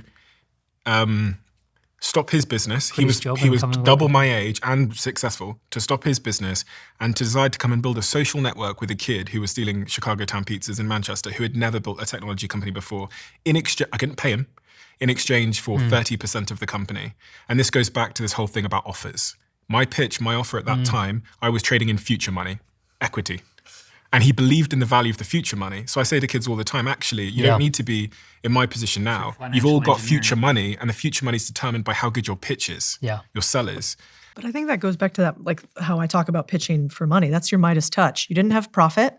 You didn't have growth. You didn't have a track record. What did you have? An incredible fucking story. Yeah, exactly. And so if you got nothing else but a story, then you can hire people much smarter than you. Yeah. This actually brings me to a point that I haven't told the world about yet. I've just built something called Culture Test. You can find it at culturetest.com. Essentially, the thinking is that one bad hire, as I'm sure all of my guests here will agree, can ruin your business. It can ruin your idea. So Culture Test helps you figure out and spot red flags in people you're thinking of working with or currently do work with by making a personalized culture test survey. And it scores that person in terms of how aligned they are to you and your mission. It has been a game changer for my business. We've culture tested about 40,000 people. And I just wish I was doing this before. Check it out, culturetest.com. Make your own culture test, use it, and thank me later. Alex, you've got this book about to drop called 100 Million Money Models. What is the one money model in this book that's added the most to your net worth? So it's more the concept. So like each of so offers had the value equation, which is kind of the core concept that the book was built around. The leads book was about the core four, the ways to promote anything. And so $100 Million Money Models is about client financed acquisition, which is fundamentally how do you get customers to fund your own expansion? And so Codie said this earlier, but depending on the source, it's roughly like 80% of businesses fail because of poor cash flow, right? Or they just don't have enough money, right? And the other 20 is probably just people just give up. And so as long as you don't give up, the reason that you go to business, you just don't have cash flow. And so that book solves cash flow, which is why the subheadline is How to Make Money, which is pretty on the nose. But fundamentally, like each of the examples that I had in my business, and I define that within client financed acquisition as I define it, when you have like a $100 million money model, is that we're able to get a customer to pay you twice as much as you spend on them in the first 30 days. Mm-hmm. And by doing that, the more specific equation would be that your 30-day gross profit from a customer exceeds 2 times CAC plus COGS, meaning CAC is in cost to acquire a customer, plus COGS, which is cost of goods sold. So how much does it cost me to get them? How much does it cost me to deliver them? Times 2. If I can get that from one person, then for the rest of my expansion, all the customers finance the acquisition of the next customer, and then cash flow is no longer a constraint of the business. You'll still have constraints, you'll still have supply constraints, you'll have hiring constraints, you'll still have other constraints, but cash won't be one of them. And so as a result, you can grow pretty much as fast as you can handle. And so that is how I've grown all of the companies that I've started without funding and been able to grow very fast in each of them, is with that core concept. Thank you. Thank you for choosing to be here today. And I invited you here because you're the 3 people that guide me, that I listen to, that I think have the most credible, important information that can guide my audience. And I know who they are. They're people that want to improve their lives in some subjective medium to the North Star that they have. And you all represent different perspectives and also different strategies, but there's so many overlaps that I think actually getting 3 people like you around the table to understand where we overlap and where you think the same is incredibly powerful. I highly recommend everybody goes and reads Codie Sanchez's book, Main Street Millionaire, How to Make Extraordinary Wealth Buying Ordinary Businesses, which is really what, one of the things Codie has pioneered the idea of, and made accessible to the masses, because most people didn't think you could do that. So many of my friends are now buying boring businesses, as Codie says, because Codie has laid out a framework to do that and to create wealth in this book. And my favorite book of Daniel so far is oversubscribed, How to Get People Lining Up to Do Business with You. And there's so many that I could have chose from. But also you all have YouTube channels, and your YouTube channels are amazing. So I'd ask my audience, I'm going to link them all below, to go and check out your YouTube channels. Daniel, you're just starting out on YouTube. You're getting your feet wet in YouTube. Inspired. But Codie and Alex have been making so much incredible, actionable content. I love one of your new formats where you sit with someone and you sort of redesign their business with them. And Codie's been making some of the most entertaining and informative content on how to get going with simple companies and businesses for the longest time. So please go check out their work and go follow them on social media. These are 3 of the people that I admire the most in this space. And if you like what we do here on the Diary of a CEO, you're going to love what they do. So thank you so much, everybody, for being here, for being so generous with your time. And hopefully we'll do this again sometime soon. This has always blown my mind a little bit. 53% of you that listen to this show regularly haven't yet subscribed to the show. So could I ask you for a favor before we start? If you like the show and you like what we do here and you want to support us, the free, simple way that you can do just that is by hitting the subscribe button.